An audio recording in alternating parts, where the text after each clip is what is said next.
নতুন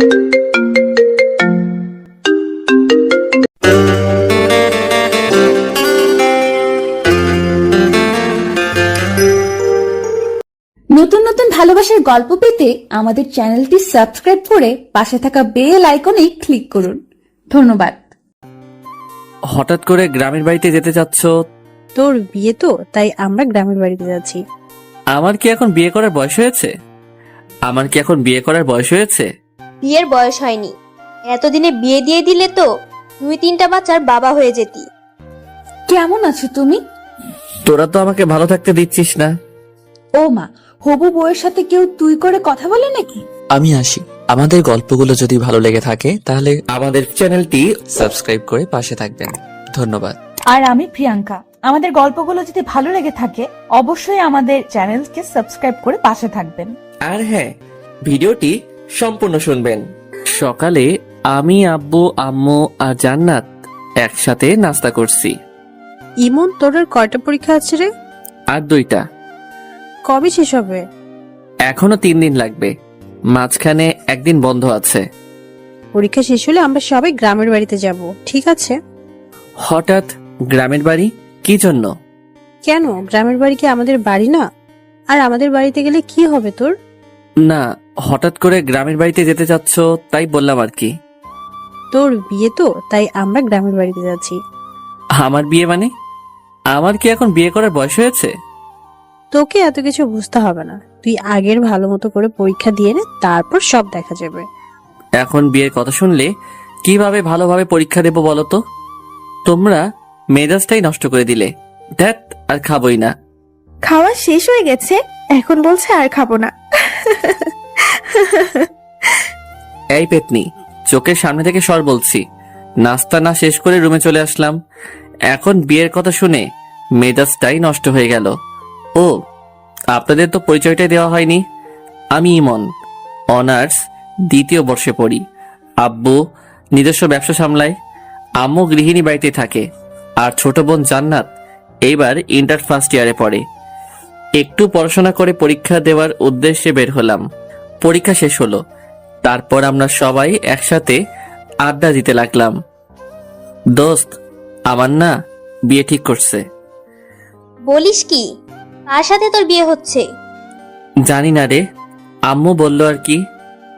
তা দোষ, ইনভাইট করবি না? আরে রাখ তোদের ইনভাইট, আমার কি এখন বিয়ে করার বয়স হয়েছে? বিয়ের বয়স হয়নি, এতদিনে বিয়ে দিয়ে দিলে তো 2-3টা বাচ্চার বাবা হয়ে যেতি। তুই আসলেই একটু বেশি কথা বলিস। এভাবে বন্ধুদের সাথে কিছুক্ষণ আড্ডা দেওয়ার পর বাড়ি চলে আসলাম। কলিং বেল দিতেই আম্মু এসে দরজা খুলে দিল। তাড়াতাড়ি গোসল করায়, খাবার টেবিলে অপেক্ষা করছি। ঠিক আছে। তারপর আমি শাওয়ার নিলাম। কিছুক্ষণ পর নিচে এসে লাঞ্চ করতে লাগলাম। আব্বু আসে নাই। না, আজকে আসলো না, আজকে নাকি কাজের চাপ আছে, তাই ওখানেই লাঞ্চ করে নিয়েছে। ও আচ্ছা। তারপর লাঞ্চ শেষ করে রুমে এসে বই নিয়ে পড়তে বসলাম। বিকেল পর্যন্ত পড়লাম, তারপরে বাইরে আড্ডা দিতে গেলাম। বাজারে গিয়ে দেখি সামি, হাসিব, আশিক ওরা সবাই চলে এসেছে। কি খবর মামা, আজকে তো দেরি করলি যে? পড়ছিলাম, একটু দেরি হয়ে গেল। এত পরে কি হবে রে? ইমন কি তোদের মতো নাকি? ও পড়াশোনা নিয়ে ব্যস্ত। এইভাবে রাত 8টা পর্যন্ত আমরা আড্ডা দিলাম, ক্যারাম খেললাম, সিগারেট খেলাম। তারপর বাসায় চলে আসলাম, ফ্রেশ হয়ে নিলাম। একটু পরেই আব্বু আসলো, সবাই একসাথে ডিনার করে নিলাম। রুমে গিয়ে পড়তে বসলাম। একটু পড়াশোনা করে আর ভালো লাগছে না, তারপরে ফেসবুকে ঢুকলাম, একটু ঘোরাঘুরি করে ঘুমিয়ে পড়লাম। এভাবে 2টা দিন কেটে গেল। আমার পরীক্ষা শেষ। আম্মু এখন বলছে আমাকে নাকি গ্রামের বাড়ি যেতে হবে বিয়ে করতে। এ তো এক মহা ঝামেলায় পড়লাম। আম্মু, এখন বিয়ে না করলে হয় না? না, হয় না, তোকে বিয়ে করতে হবে। আম্মু প্লিজ, এখন জোর করো না, এখন আমি বিয়ে করতে পারবো না। এত বেশি কথা বলিস কেন? তোর বাবা বিয়ে ঠিক করেছে, বিয়ে তোকে করতে হবে। তাড়াতাড়ি রেডি হয়ে নে, গ্রামের বাড়িতে যা। তারপর আম্মু আব্বু আমাকে একরকম জোর করে গ্রামের বাড়িতে নিয়ে যাওয়ার জন্য রাজি করালো। রাজশাহী শহর থেকে আমাদের গ্রামে যেতে প্রায় 3 ঘন্টার মতো সময় লাগে। আমরা ট্রেনে করে গ্রামের বাড়িতে যাচ্ছি। আমার মনটা একদম খারাপ। আমাকে জোর করে বিয়ে দিয়ে দিচ্ছে। একেবারে বাল্যবিবাহ। 4 ঘন্টা পর আমরা আমাদের গ্রামে পৌঁছালাম। অনেকদিন পর গ্রামে আসছি। পড়াশোনার জন্য গ্রামে তেমন আশাই হয় না। গ্রামের পরিবেশ আমার খুব ভালো লাগে। চাচা আমাদের জন্য গাড়ি পাঠিয়ে দিয়েছে। 30 মিনিটের রাস্তা পেরোনোর পরেই আমরা চাচার বাড়িতে পৌঁছে গেলাম, মানে আমাদের বাড়িতেই। দেখলাম আমাদের গ্রামের বাড়িটা খুব সুন্দর করে সাজানো হয়েছে। আমি তো কিছুই বুঝতে পারলাম না। আমি আম্মু আব্বুর পেছনে পেছনে ভিতরে ঢুকলাম। আমার দিকে সবাই এভাবে তাকিয়ে আছে কেন? আর বাড়ি ভর্তি এত আত্মীয় স্বজন কেন এসেছে? আমি আম্মুকে ডাক দিলাম, এসব কি হচ্ছে? আমি তো কিছুই বুঝতে পারছি না। কি বুঝবি তুই? তোমরা আমাকে তো জোর করে বিয়ে দেওয়ার জন্য নিয়ে আসলে, তাহলে চাচার বাড়িতে এত সব আয়োজন কিসের? আমি তো কিছুই বুঝতে পারছি না। নীলার সাথে তোর বিয়ে ঠিক হয়েছে। আম্মু, মজা করো না তো। কার সঙ্গে বিয়ে ঠিক হয়েছে বলো তো তুমি? তো চাচার মেয়ে নীলার সাথে তোর বিয়ে ফাইনাল। না, এ হতে পারে না। ওর মতো একটা পিচ্চি মেয়েকে আমি বিয়ে করতে পারবো না। আর ও তো আমার চাচাতো বোন হয়। ওর সাথে কি আমার বিয়ে হয় নাকি? তোকে এত কথা বলা লাগবে না। আগামীকালকে তোদের বিয়ে। এখন তুই প্রস্তুত হয়ে নে। আম্মু, তোমরা না আমার নিজের লোক। তোমরা আমার সাথে এরকম করতে পারলে? শোন, যেটা ভালো হয় সেটাই আমরা করছি। নীলা খুব ভালো মেয়ে, ওকে বিয়ে করলে তুই সুখে থাকতে পারবি। ওর মতো একটা পিচ্চি মেয়েকে আমি কোনো মতেই বিয়ে করতে পারবো না। তোমরা যা ইচ্ছা করো। আমি চলে গেলাম শহরে। এই শোন, আমরা পাকা কথা দিয়ে ফেলেছি। আর তুই এখন শহরে যাবি মানে? তোর বাবা জানতে পারলে আস্ত রাখবে না।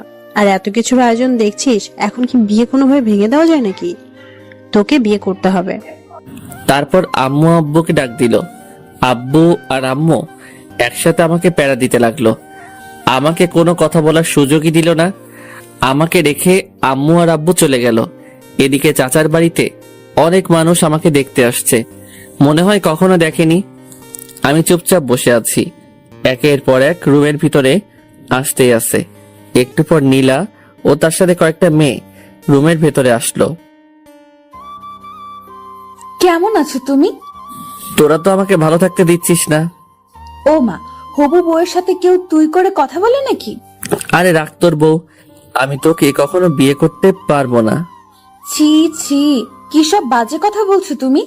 শোনো, এরা হলো আমার বান্ধবী। তোমার সাথে পরিচয় করিয়ে দেওয়ার জন্য নিয়ে আসলাম। আমি কি বলবো ভেবে পাচ্ছি না। এরা তো সবাই একদল পিচ্চি। নীলা সবেমাত্র এসএসসি পরীক্ষা দিয়েছে। এসব পিচ্চিদের সাথে আমার একদমই কথা বলতে ইচ্ছে করছে না। আমি ফোনটা বের করে টিপতে লাগলাম। একটু পরে আবার নীলা আসলো। ওগো শুনছো? ওয়াশরুমটা ওইদিকে। যাও, গিয়ে শাওয়ার নিয়ে আসো। নাকি আমার কোনো হেল্প লাগবে? নীলা শোন, আমি তোর ভাই না? ভাইয়ের সাথে কেউ এরকম বলে নাকি? হ্যাঁ, তোর আর আমার কখন এসব হয় নাকি? দেখো, তুমি যদি আর একবার ভাই বোনের কথা বলো, তাহলে কিন্তু আমি শাশুড়ি আম্মাকে বিচার দেব। চুপ তুই। তোর মতো একটা পিচ্চি মেয়েকে আমি কখনো বিয়ে করতে পারবো না। চোখের সামনে থেকে সর বলছি। নীলা মুখ গোমরা করে চলে গেল। আমি কি করব ও মুখ গোমরা করলে? ওর সাথে আমার কখনো এরকম হয় নাকি? একটু পর আম্মু আসলে রুমে। এই, তুই নীলাকে কি বলেছিস? কই কিছু বলি নাই তো। বলেছে আম্মু আমার সাথে খুব খারাপ ব্যবহার করেছে, এমনকি আমাকে মেরেছে। আরে আজব তো, আমি তোকে কখন মারলাম? আম্মু আমাকে বকাবকি করতে শুরু করলো। থাক আম্মু, ওকে আর কিছু বলো না। এরপর থেকে কিছু বললে তারপর বলবে। আচ্ছা ঠিক আছে নীলামা, তুই বলছিস তাই শুনলাম। না হলে ওকে আজ আমি মারতাম। আম্মু, তুমি ওর জন্য আমাকে মারবে? হ্যাঁ, মারবই তো। আম্মু, তুমি আমাকে বিশ্বাস পর্যন্ত করছো না। চুপ তুই। নীলা যা বলে তাই কর বলছি। আম্মু চলে গেল। নীলা শুধু চুপি চুপি হাসছে। এটা কি হলো? কিছুই হলো না। তুমি আমার কথা না শুনলে এরকমই হবে, ঠিক আছে? তুই আমার সাথে এরকম করবি? এইরকমই করব। এখন যাও বলছি, শাওয়ার নিয়ে আসো। যাব না। তোর বাপের কি? কি এত বড় কথা? আম্মু! আমি অমনি নীলার মুখটা চেপে ধরলাম। কি করছিস কি? আম্মুকে ডাকার কি দরকার? আমি আম্মুকে বলবো তুমি আমাকে আবার মারছো। তুই মিথ্যে কথা বলবি? কই মিথ্যা বলছি? আম্মুকে ডাকবো? না থাক। ওকে যাও, শাওয়ার নিয়ে আসো। তোর কথা মতো নাকি? আবার থামো, দেখাচ্ছি মজা। এই বলে নীলা আমাকে ঠেলতে ঠেলতে ওয়াশরুমের মধ্যে নিয়ে গেল। ওয়াশরুমের ভিতরে গিয়ে দরজা বন্ধ করে দিল। এই এই এই, এটা কি করছিস তুই? বেশি কথা বলো না, চুপচাপ শাওয়ারের নিচে গিয়ে দাঁড়াও। কি? আমি তোর সামনে গোসল করব? যা বলছি তুই এখান থেকে। এই যে মিস্টার, চোখ নামিয়ে কথা বলো, নয়তো আমি কিন্তু চিৎকার করব। চিৎকার করবি মানে? চিৎকার করব, আর সবাইকে বলবো তুমি আমাকে ওয়াশরুমে নিয়ে এসে দরজা বন্ধ করে দিয়েছো। এই না না, এমন করিস না, আমার লক্ষ্মী বোন। কি? তুমি আবার আমাকে বোন বলছো? দাঁড়াও দেখাচ্ছি। এই বলে নীলা আমার একেবারে কাছে এসে আমার গলা জড়িয়ে ধরলো। আমাকে একটা লিপ কিস দিয়ে পালিয়ে গেল। ওর মতো একটা মেয়ে আমাকে কিস করলো। ওকে তো কোনোভাবেই বিয়ে করা যাবে না, আমার জীবনটা একেবারে শেষ করে দেবে। তারপরে আমি শাওয়ার নিলাম। হায় রে, ওয়াশরুমে আমি তো কোনো কাপড় নিয়ে আসি নাই। এখন আমি কি করব? এই অবস্থায় আমি কিভাবে বাইরে যাব? ওয়াশরুমের দরজা খুলে একটু মুখ বাড়াতেই দেখলাম নীলা বিছানার উপর বসে আছে। ওই নীলা, আমি না ওয়াশরুমের ভেতরে কিছুই নিয়ে আসি নাই। ব্যাগ থেকে আমার কিছু কাপড় দে না প্লিজ। এইভাবে বললে হবে না, মিষ্টি করে বলো, তারপরে আমি দিয়ে যাচ্ছি। মিষ্টি করে কিভাবে বলবো?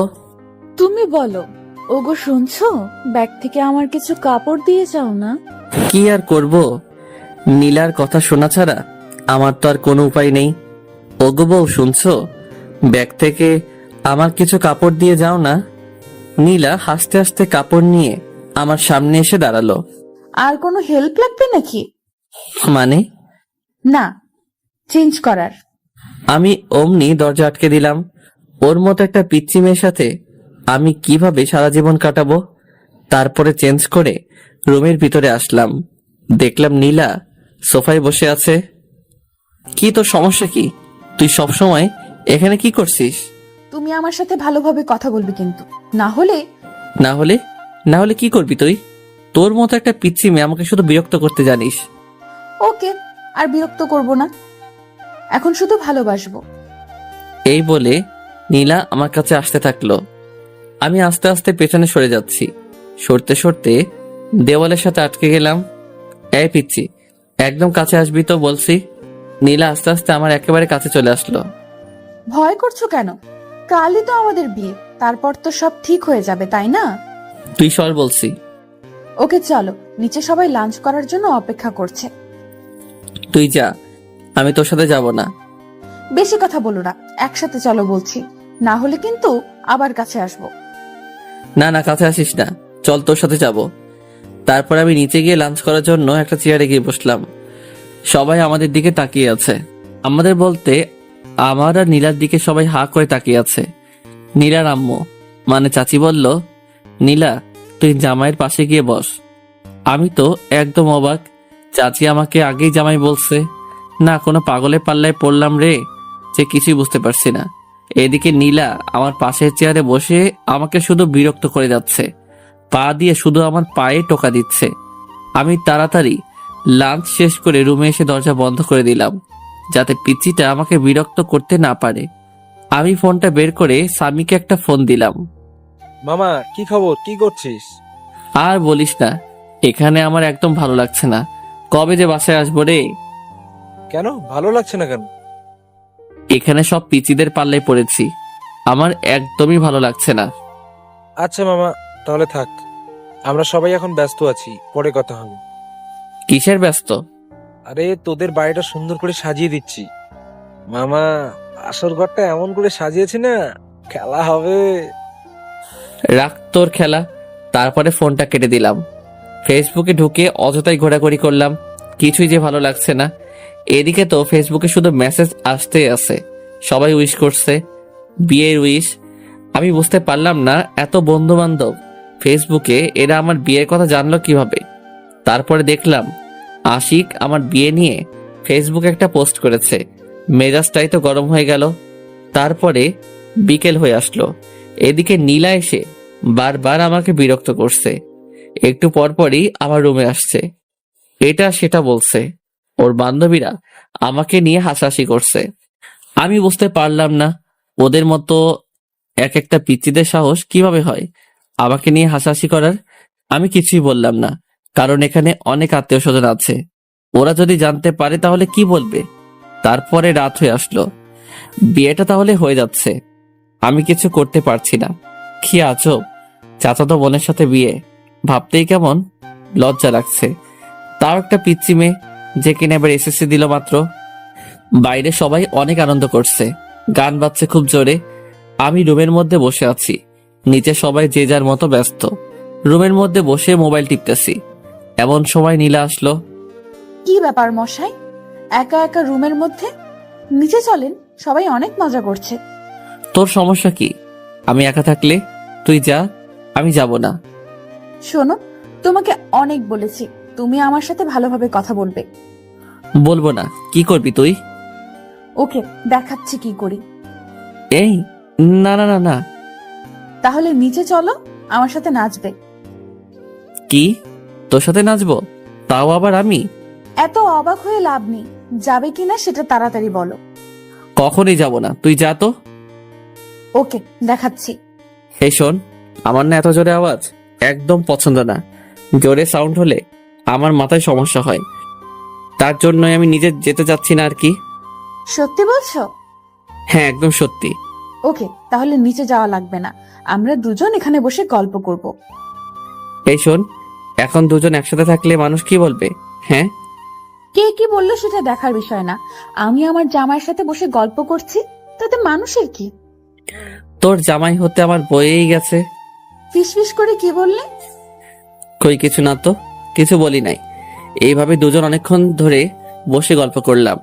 গল্প নয় তো, অনেকটা ঝগড়ার মতো। এই নীলা শোন, আমার না এখন ঘুম পাচ্ছে, অনেক রাত হয়ে গেছে। তুই এখন যা, আমি ঘুমাবো। আর একটু থাকি না, কেন? তোমার সাথে কথা বলতে খুব ভালো লাগে। আচ্ছা, অনেক কথা বলেছিস, এখন যা, আমি ঘুমাবো। নীলা আমাকে একটা কিস করে চলে গেল। আমি এই পিচিটার জ্বালায় আস্তে আস্তে শেষ হয়ে যাচ্ছি। কি করেছে এই পিচির হাত থেকে রেহাই পাবো বুঝতে পারছি না। সকালে আম্মুর ডাকে ঘুমটা ভাঙলো, দেখলাম আম্মু আর জান্নাত এসেছে আমার রুমে। কখন উঠবে? আজ না তোর বিয়ে? বিয়ে হয়েছে তো কি হয়েছে, এত সকালে কেউ ঘুম থেকে উঠে নাকি? এখানে কত মানুষ, তুই যদি এত দেরি করে ঘুম থেকে উঠিস তাহলে সবাই কি বলবে? তোকে নিয়ে হাসাহাসি করবে যে। আচ্ছা যাও, উঠছি। তারপর আমি উঠে ফ্রেশ হয়ে নিলাম। একটু পর আবার সেই প্যারার আগমন রুমে। শুভ সকাল। অশুভ সকাল? অশুভ মানে? তোকে এত বুঝতে হবে না। তুমি আমার সাথে এভাবে কেন কথা বলো? তোর মতো একটা পিচির সাথে কিভাবে কথা বলবো শুনি? একটু মিষ্টি করে কথা বলা যায় না? সবার সাথে যেভাবে কথা বলো আমার সাথে সেইভাবে কথা বলবে। কি দরকার? আচ্ছা, আম্মুকে ডাকি। কথায় কথায় এভাবে ভয় দেখানো কিন্তু ঠিক না। আমি তোর চেয়ে অনেক বড়, আমার সাথে ভালোভাবে কথা বলবি। আমি তো ভালোভাবে কথা বলতে চাই, তুমি তো আমার সাথে ভালোভাবে কথা বলো না। তুমি আমার সাথে ভালোভাবে কথা বললে আমি আমার আম্মুর ভয় দেখাবো না। ঠিক আছে। এখন চলো, ব্রেকফাস্ট করবে। তোর সাথে ব্রেকফাস্ট করব না, তুই কালকে আমাকে অনেক জ্বালিয়েছিস। আচ্ছা, আজকে একটুও জ্বালাবো না, চলো তুমি। সত্যি তো? হ্যাঁ সত্যি, চলো। তারপর ব্রেকফাস্ট করে নিলাম। রুমের মধ্যে বসে আছি, ছাদে যাচ্ছি, ফোন টিপছি। এভাবে দুপুর হয়ে আসলো, বিয়ের আয়োজন শুরু হয়ে গেল। আমি একটা সাদা পাঞ্জাবি পরেছি, একেবারে বুড়া বুড়া লাগছে। সাদা পাঞ্জাবি আমি আগে কখনো পরি নাই, আজকে আম্মু অনেক জোরাজোরি করলো তাই পরলাম। আর বিয়েতে নাকি সাদা কাপড় পরতে হয়। একটু পরে কাজী সাহেব বিয়ে পড়াতে শুরু করলো। আমি চুপচাপ বসে আছি, সবাই ছবি তোলা নিয়ে ব্যস্ত। এদিকে শহর থেকে আমার বন্ধু বান্ধব এবং আব্বুর অনেক বন্ধু বান্ধব, অনেকে আমার বিয়েতে। বিয়ের কার্যক্রম একেবারে শেষ, এখন বাড়িতে যাওয়ার পালা। চাচা চাচি নীলাকে আমার হাতে তুলে দিল। তারা অনেক কান্নাকাটি করছে, নীলাও অনেক কান্নাকাটি করছে। আমার তো একটু একটু হাসি পাচ্ছে। যাই হোক, চুপচাপ দাঁড়িয়ে থাকলাম। একটু পর আমরা আমাদের বাড়িতে যাওয়ার জন্য রওনা দিলাম। অনেক দূরের রাস্তা, যেতে যেতে প্রায় সন্ধ্যা পেরিয়ে যাবে। নীলা আমার পাশের সিটে বসে আছে, একটু পর পর আমার দিকে তাকাচ্ছে। আর হাসছে। আমি তো পিচিটার কাহিনী দেখে একেবারে অবাক, কখনো কাঁদছে কখনো হাসছে, কিছুই বুঝতে পারছি না। কিছুদূর যাওয়ার পরে নীলা আমার কাঁধে মাথা রেখে ঘুমিয়ে পড়ল। এই প্রথম নীলার মুখের দিকে ভালো করে তাকাইলাম। বাহ, পিচ্চিটাকে দেখতে কিন্তু খুব সুন্দর লাগছে, একেবারে বউ বউ লাগছে। এই আমি কি সব ভাবছি, নীলার মতো একটা পিচ্চি মেয়েকে নিয়ে? ওকে তো আমি কোনোদিনও বউ হিসেবে মেনে নিব না। আমি কি সব আজে বাজে চিন্তা করছি। এভাবে নানান কথা ভাবতে ভাবতে সন্ধ্যায় বাড়িতে পৌঁছে গেলাম। গাড়ি থেকে নামতেই আমি রীতিমতো অবাক। ওয়াও, আমাদের বাড়িটাকে দেখতে কি সুন্দর লাগছে, কি সুন্দরভাবে লাইটিং করা হয়েছে। বাড়িটার সৌন্দর্য দেখে আমি মুগ্ধ হয়ে যাচ্ছি। বাড়ি দেখতে দেখতেই ভেতরে চলে আসলাম। আমি আমার রুমে যাব, অমনি দেখলাম দরজায় একটা তালা ঝুলানো। তারপরে দেখলাম সামি, আশিক, হাসিব সবাই দরজার সামনে চলে আসলো। কি খবর? এই সন্ধ্যায় বাসর ঘরে যাওয়ার জন্য এত আগ্রহ? না, বাসর ঘরে যাব মানে? আমি তো আমার রুমে যাচ্ছিলাম। বুঝেছি ভাই, আমাদের আর বোঝাতে হবে না, আর একটু ধৈর্য ধরে অপেক্ষা কর ভাই। আমি কোনো কথা না বলে পাশের রুমে ফ্রেশ হতে চলে গেলাম। আম্মু এসে আমাকে আরেকটা পাঞ্জাবি দিল, বলল তুই এই পাঞ্জাবিটা পর। আম্মু, সাদা কালারের পাঞ্জাবি পরতে একদম ভালো লাগে না। আমি এখন পাঞ্জাবি পরবো কেন? আমি এখন টি শার্ট পরবো। বাসুরাতে কেউ টি শার্ট পরে নাকি? আচ্ছা তুই থাম, আমি সাদাটা চেঞ্জ করে অন্য একটা কালারের পাঞ্জাবি নিয়ে আসছি। আচ্ছা ঠিক আছে। ফ্রেশ হয়ে বন্ধুদের সাথে আড্ডা দিতে লাগলাম। সবাই মিলে অনেক মজা করছি। সবাই তো শুধু বাসর ঘর করছে। আমার তো শুনতে একদমই ভালো লাগছে না। রাত 11টা বেজে গেল।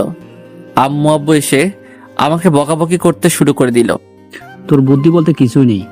এখন রাত 11টা বেজে গেছে আর তুই এখনো বসে আছিস? যা তাড়াতাড়ি রুমে যা। মাথা নিচু করে চুপচাপ রুমে যাচ্ছি।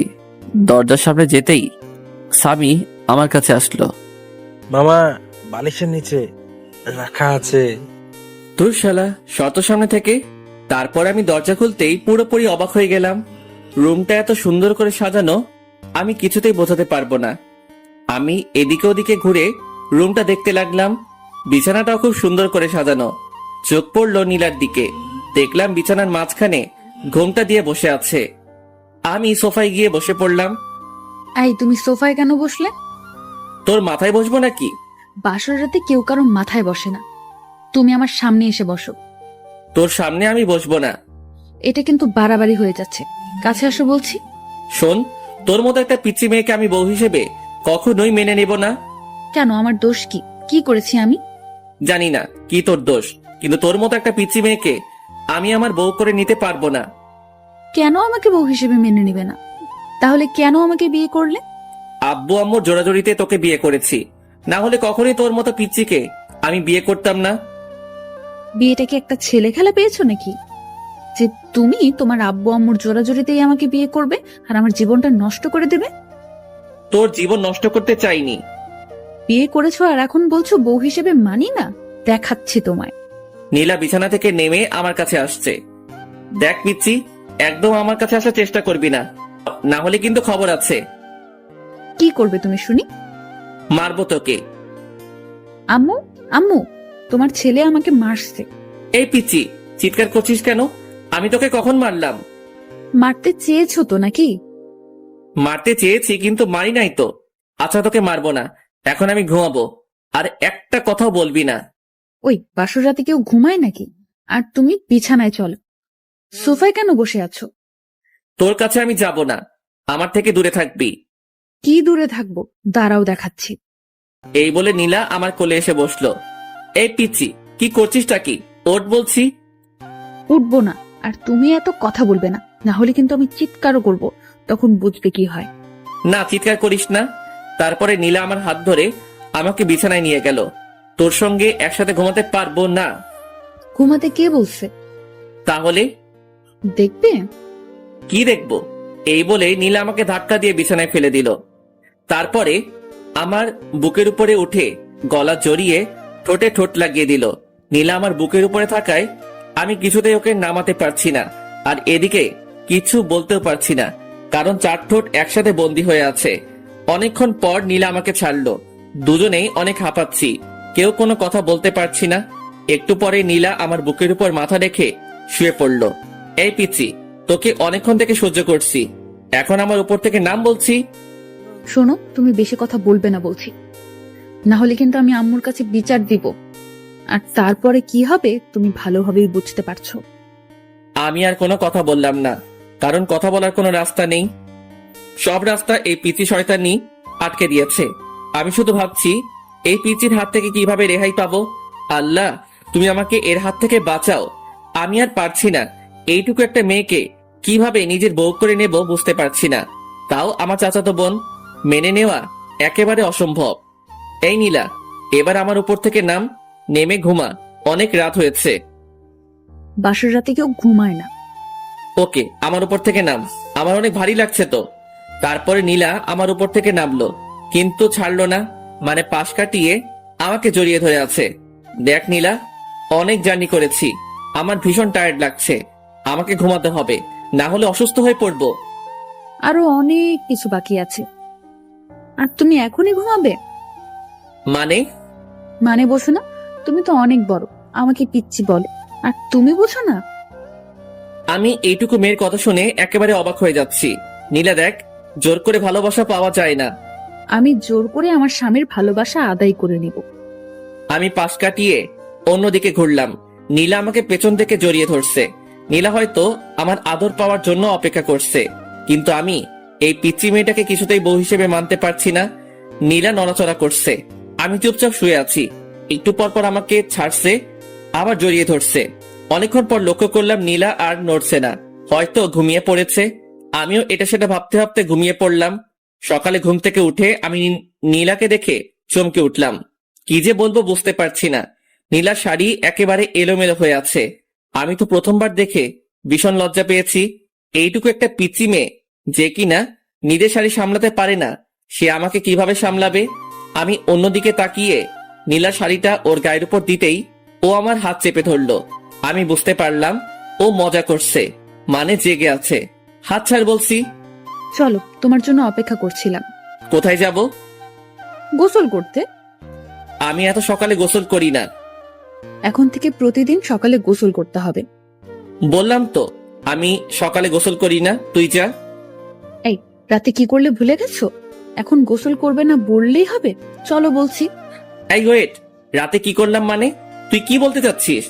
ওসব কথা আমি বলতে পারবো না, তুমি তাড়াতাড়ি গোসল করবে, চলো। এই বলে নীলা আমাকে টানতে টানতে ওয়াশরুমের মধ্যে নিয়ে গেল। আমি তো একেবারে ভেবাচেকা খেয়ে গেলাম। নীলের সাথে এসব কি করলাম আমি, ভাবতে লজ্জা লাগছে। নীলা শাওয়ার ছেড়ে দিল, অমনি আমার ধ্যান ভেঙে গেল। এই কি করছিসটা কি? কেন, গোসল করছি। তাই বলে দুজন একসাথে? তুই বাইরে যা। এই শোনো, এখন থেকে দুইজন একসাথে গোসল করব, ঠিক আছে? না, একসাথে কখনোই গোসল করব না, তুই বের হয়ে যা বলতেছি।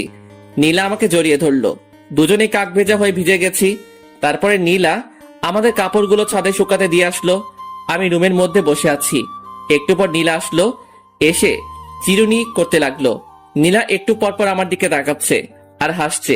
আমি তো শুধু রাতের কথাই ভাবতেছি, কি করলাম এগুলা। জান্নাত রুমের মধ্যে আসলো। ভাইয়া, তোমরা নিচে চলো, ব্রেকফাস্ট করার জন্য সবাই বসে আছে। তারপরে আমরা তিনজন একসাথে নিচে গেলাম, গিয়ে ব্রেকফাস্ট করতে লাগলাম। আম্মু খাবার সার্ভ করে দিচ্ছে। বড় আম্মু, এগুলো আমাকে দাও, আমি সার্ভ করে দিচ্ছি। তুমি বরং বসে পড়ো, একসাথে খেয়ে নাও। এই পাগলি মেয়ে, এখন তো আমি তোর বড় আম্মু নই, এখন আমাকে শুধু আম্মু বলে। ঠিক আছে আম্মু, তুমি বসে পড়ো, আমি সার্ভ করছি। এই না, তুই তো অনেক ছোট, তুই এখন এগুলা করবি না, বড় হয়ে তারপরে করবি। ঠিক আছে আম্মু। তারপরে আমি ব্রেকফাস্ট শেষ করে ছাদে গেলাম। বসে বসে শুধু রাতের কথাই ভাবছি, কি বলতে কি করে ফেললাম। একটু পরে আশিক, হাসিব, সামি এরা ছাদে আসলো। কি খবর মামা, কেমন এনজয় করলি? খুব ভালো, তোরাও এবার একটা করে বিয়ে করে ফেল। করব, সময় হলে ঠিকই করব। তাড়াতাড়ি। এভাবে বন্ধুদের সাথে অনেকক্ষণ আড্ডা দিলাম। একটু পর নীলার বাড়ির লোকজন আসবে। আব্বু আমাকে বাড়িতে থাকতে বলেছে। আশিক, হাসিব এরা সবাই নিচে চলে গেল, ওদের নাকি কিছু কাজ আছে। আমি ছাদে বসে আছি, রুমে যাচ্ছি না, কারণ রুমে গেলে নীলা দুষ্টামি করতে শুরু করবে। কিছুক্ষণ পর নীলা আমাকে খুঁজতে খুঁজতে ছাদে চলে আসলো। তুমি এখানে কি করছো? আর আমি তোমাকে সারা বাড়ি খুঁজে পাচ্ছি না। আমাকে কেন খুঁজছিস? না, এমনি। তুমি আমার কাছাকাছি না থাকলে আমার ভালো লাগে না। কিন্তু আমার তোর কাছে থাকতে একদম ভালো লাগে না, তাই তোর থেকে দূরে আছি। যা, এখন তুই নিচে যা, আমাকে আমার মতো থাকতে দে। শোনো, তুমি কিন্তু এরকম করলে আমি আম্মুর কাছে বিচার দিব। কি বারবার আম্মু আম্মু করে ভয় দেখাস? যা তো চোখের সামনে থেকে। নীলা ছাদ থেকে নিচে চলে গেল। একটু পর আম্মুকে ডেকে নিয়ে আসলো ছাদে। এই তুই বৌমার সাথে ভালোভাবে কেন কথা বলি? কই, ভালোভাবেই তো কথা বলি।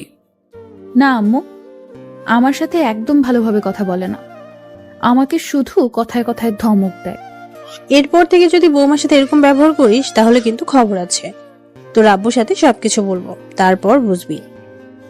না আম্মু, এরপর থেকে আর ধমক দিয়ে কথা বলবো না। এবার থেকে ভালোভাবে কথা বলবো, ঠিক আছে? আচ্ছা ঠিক আছে, এরপর থেকে আর যেন এরকম কিছু না শুনি। আচ্ছা ঠিক আছে আম্মু। তারপরে আম্মু চলে গেল। নীলা মুচকি হাসছে।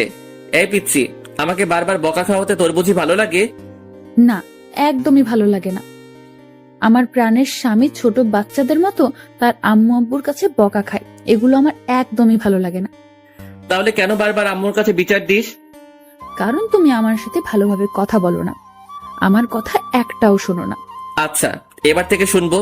আর শোন, রাতের ওই বিষয়টার জন্য সরি। আসলে আমি ঘুমের মধ্যে কি করেছি বুঝতে পারি নাই। প্লিজ তুই কিছু মনে করিস না।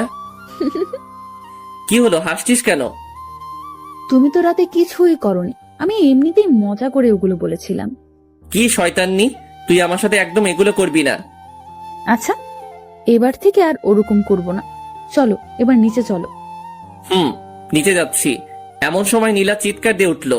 অমনি আম্মু আর জান্নাত চলে আসলো। কি হয়েছে, চিৎকার করলি কেন? আম্মু, পায়ে মচকা লেগেছে। কি ব্যাপার ইমন, তুই থাকতে নীলার পায়ে মস্কা লাগলো কিভাবে? আজব তো, ওর পায়ে মচকা লাগলে সেটা আমি কিভাবে বলবো? আম্মু, আমি কিছুতেই হাঁটতে পারছি না, পায়ে খুব ব্যথা করছে। ইমন, তুই নীলাকে কোলে করে রুমে নিয়ে যা। কি? আমি কাউকে কোলে নিতে পারবো না। যেটা বলছি সেটা কর। কি আর করব? নীলাকে কোলে করে রুমে নিয়ে গেলাম। আম্মু ফ্রিজ থেকে বরফ দিয়ে গেল আর বলল নীলার পায়ে বরফ দিয়ে দিতে। আমি আম্মুর কথা মতো নীলার পায়ে বরফ দিয়ে দিলাম। নীলা শুধু আমার দিকে তাকিয়ে মুচকি হাসছে। হাসছিস কেন? আমি কোনো ব্যথা পাইনি, শুধু তোমার কোলে ওঠার জন্য এগুলো করলাম। কি? থাম, তোকে দেখাচ্ছি। এই বলে আমি নীলাকে বালিশ দিয়ে মারতে শুরু করলাম। নীলা দৌড়ে দৌড়ে পালাচ্ছে, আমিও ওর পিছু পিছু দৌড়াচ্ছি। তারপরে এই বলে আমি নীলাকে বালিশ দিয়ে মারতে শুরু করলাম। নীলা দৌড়ে দৌড়ে পালাচ্ছে, আমিও ওর পিছু পিছু দৌড়াচ্ছি। তারপরে নীলা হোঁচট খেয়ে মেঝেতে পড়ে গেল। ও মা গো, মরে গেলাম। তুই আবার আমাকে বোকা বানাচ্ছিস?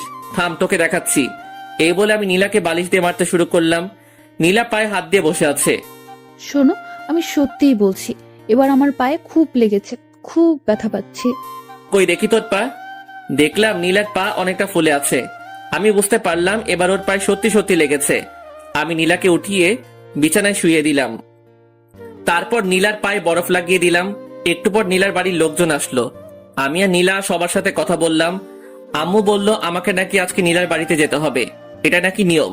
আমি অনেক অজুহাত দেখিয়ে না যাওয়ার চেষ্টা করলাম, কিন্তু আমাকে জোর করে পাঠিয়ে দিল। বিকেলের দিকে আমি নীলা আর জান্নাত রওনা দিলাম শ্বশুর বাড়িতে। পৌঁছাতে পৌঁছাতে রাত্রি হয়ে গেল। ওখানে পৌঁছে ফ্রেশ হয়ে ডিনার করে নিলাম। নীলার বাড়িতে এখনো অনেক আত্মীয় স্বজনরা আছে। এখানে এসে জামাই আদর ভালোই পেলাম। রাতে রুমে বসে আছি, এমন সময় নীলা আসলো। এই চলো না, দুজন ছাদে ঘুরে আসি। ভালো লাগছে না, তুই যা। তুমি সবসময় এরকম করো কেন? কি রকম করি? এই যে, আমার একটা কথাও শোনো না। এই রাত্রিবেলা কেউ ছাদে যায় নাকি? আচ্ছা, ছাদে যাওয়া লাগবে না, আমার কাছে আসো। তোর কাছে যাব মানে? আমার কাছে আসো, আমি তোমাকে আদর করব। এই আমি কি ছোট নাকি যে আমাকে আদর করা লাগবে? আর তোর আদর নেওয়ার ইচ্ছা আমার নেই। ইচ্ছা না থাকলেও নিতে হবে। তুমি আমার স্বামী, আমি সবকিছু করতে পারি। এই বলে নীলা আমার দিকে এগিয়ে আসতে লাগলো। আমি বসা থেকে উঠে দাঁড়ালাম আর আস্তে আস্তে পিছনে সরতে লাগলাম। নীলা আমার কাছে এসে আমাকে জড়িয়ে ধরলো। আমি নীলাকে ছাড়াতে পারছি না। ওর শরীরে হাত দিয়ে আমি ওকে ছাড়াবো কিভাবে? ওকে ছাড়তে বলবো এমন সময় নীলা আমার মুখ বন্ধ করে দিল। এখন শুধু শব্দ করতে পারছি, এর বেশি কিছু বলতে পারছি না। একটু পর নীলা ওর ঠোঁট সরিয়ে নিল। আর আমার বুকে মাথা লুকালো, আমাকে খুব শক্ত করে জড়িয়ে ধরলো। তুই আমার ইচ্ছার বিরুদ্ধে এগুলো করতে পারিস না, আমি তোকে বউ হিসেবে মানি না। আস্তে আস্তে সব মেনে নেবে, এখন শুধু আমাকে সহ্য করো। আর বেশি কিছু করতেই পারবে না, এর বেশি কিছুই করতে পারবে না। জোর করে ভালোবাসা পাওয়া যায় না। আমি জোর করেই ভালোবাসা আদায় করে নেব। আমার ঘুম পাচ্ছে, আমাকে ছাড়। আজ কোনো ঘুম হবে না, আজ সারা রাত শুধু রোম্যান্স হবে। তুই পিচ্ছি মেয়ে, তুই রোমান্সের কি বুঝিস? অনেক কিছুই বুঝি। আমি নীলার কাছ থেকে ছুটে বিছানায় এসে শুয়ে পড়লাম। নীলা এসে আবারও পাশে শুয়ে পড়লো। আমি নীলার বিপরীত দিকে তাকাইলাম। নীলা আমাকে পেছন থেকে জড়িয়ে ধরলো। আমি বারবার ছাড়তে বললাম, কিন্তু ও ছাড়লো না। আসলে নীলা আমার কোনো কথাই শোনে না, ওর যেটা মন চায় সেটাই করে। নীলা জোর করে আমার মাথা ওর দিকে ঘুরিয়ে নিল। এই, কি চাস তুই বলতো? আমার দিকে তাকিয়ে দেখো, আমার কি লাগবে। সেটা তুই কখনোই পাবি না, বৃথা চেষ্টা করিস না, আমাকে ছেড়ে দে। নীলা এবার চোখ বড় বড় করে তাকালো। আমার তো কেমন ভয় লাগছে ওকে দেখে। নীলা এবার আমার চুল ধরে আমার মাথা ওর বুকের মধ্যে জড়িয়ে ধরলো। আমি ছটফট করতে লাগলাম। এইটুকু একটা পিচ্চিমের কারবার দেখে আমি জোরে নড়াচড়া করতে পারছি না। নীলা খুব শক্ত করে আমার চুল ধরে আছে, একটু নড়তেই আমার চুলে লাগছে। এভাবে নীলার অত্যাচার সহ্য করতে হলো প্রায় 2 ঘন্টার মতো। নীলা ঘুমিয়ে পড়েছে, কিন্তু আমাকে ছাড়ছে না। আমি কোনোভাবেই ওর কাছ থেকে নিজেকে ছাড়াতে পারলাম না। ভাবছি কি করা যায়। মাথায় একটা বুদ্ধি এলো। এখান থেকে বাড়িতে গিয়ে আমি ঢাকায় চলে যাব। ঢাকায় গিয়ে একটা জব করব, আর নীলাকে বাসায় রেখে যাব, যাতে ওর অত্যাচার আমাকে না সহ্য করতে হয়। বাহ, দারুণ বুদ্ধি পেলাম। একটু পরে আমি ঘুমিয়ে পড়লাম। সকালে ঘুম থেকে উঠে আমি আজকেও আবার নীলা শাড়ির মধ্যে আমাকে পিছিয়ে নিয়েছে। একেবারে 2-3টা প্যাচ দিয়েছে। কি করব বুঝতে পারছি না। এখান থেকে বেরোতে লাগলে নীলার শাড়ি খুলে যাবে। আমি খুব ভালোভাবে বুঝতে পারছি এগুলো ও নিজের ইচ্ছাতেই করে, না জানি ঘুমের মধ্যে আরো কত কিছুই না করে। আমি নীলার শাড়ির মধ্যে থেকে বের হওয়ার চেষ্টা করছি, কিন্তু বের হতে পারছি না। আমি একটু নাড়াচাড়া করতেই নীলা চোখ খুলল। আমি জানতাম তুমি আমার কাছে আসবেই। এই, চুপ কর। আমার মোটেও তোর কাছে আসার কোনো ইচ্ছা নেই। তুই আমাকে তো শাড়ির মধ্যে প্যাচ দিয়েছিস। ওমা, আমি কোথায় প্যাচ দিলাম? তুমি নিজেই এসেছো, আমি বুঝতে পারছি। এই চুপ, আর একটা কথা বলবি না। আমাকে বের হতে দে। তারপরে নীলা ওর শাড়ি খুলে ফেললো। আমি চুপচাপ বিছানা থেকে উঠে ওয়াশরুমে গেলাম। আমি ফ্রেশ হয়ে আসলাম। তারপরে নীলা ফ্রেশ হতে গেল। একটু পরে নিচে গেলাম ব্রেকফাস্ট করতে। ব্রেকফাস্ট করছি এমন সময় চাচি বলল, এখন তো আর চাচি না, এখন আমার শাশুড়ি আম্মা। ইমন, তুমি তো আর গ্রামে আসো না, আজকে নীলার সাথে গ্রামটা ঘুরে দেখো, ঠিক আছে? আচ্ছা ঠিক আছে। আমি কি ভাইয়ের সাথে যেতে পারি না? অবশ্যই, তুমিও যাবে, একসাথে সবাই গ্রামটা ঘুরে দেখবে। আচ্ছা ঠিক আছে, আমরা এখনই যাব। তারপর ব্রেকফাস্ট শেষ করে আমরা 3 জন বেরিয়ে পড়লাম গ্রামটা ঘুরে দেখতে। গ্রাম আমার ভীষণ ভালো লাগে। এখানকার পরিবেশটা কত সুন্দর, কোনো শব্দই নেই। গ্রামের পাশে একটা নদী আছে, নদীর পাশ দিয়ে ঘুরে বেড়াচ্ছি। নদীর সৌন্দর্য অনেক, দুপাশে অনেক কাশফুল। এভাবে নীলার অত্যাচার আর সকালে বিকেলে গ্রামের সৌন্দর্য দেখে দেখে 2টা দিন কেটে গেল। আজ সকালে আমরা শহরে যাব। সবাই নিজ নিজ রেডি হচ্ছি। সবার কাছ থেকে বিদায় নিয়ে রওনা দিলাম শহরের উদ্দেশ্যে। আমাদের বাসায় পৌঁছাতে পৌঁছাতে দুপুর পেরিয়ে গেল। বাসায় এসে ফ্রেশ হয়ে নিলাম। আম্মু লাঞ্চ করার জন্য ডাকলো, কিন্তু লাঞ্চ করলাম না, অনেক টায়ার্ড, তাই সরাসরি রুমে গিয়ে ঘুমিয়ে পড়লাম।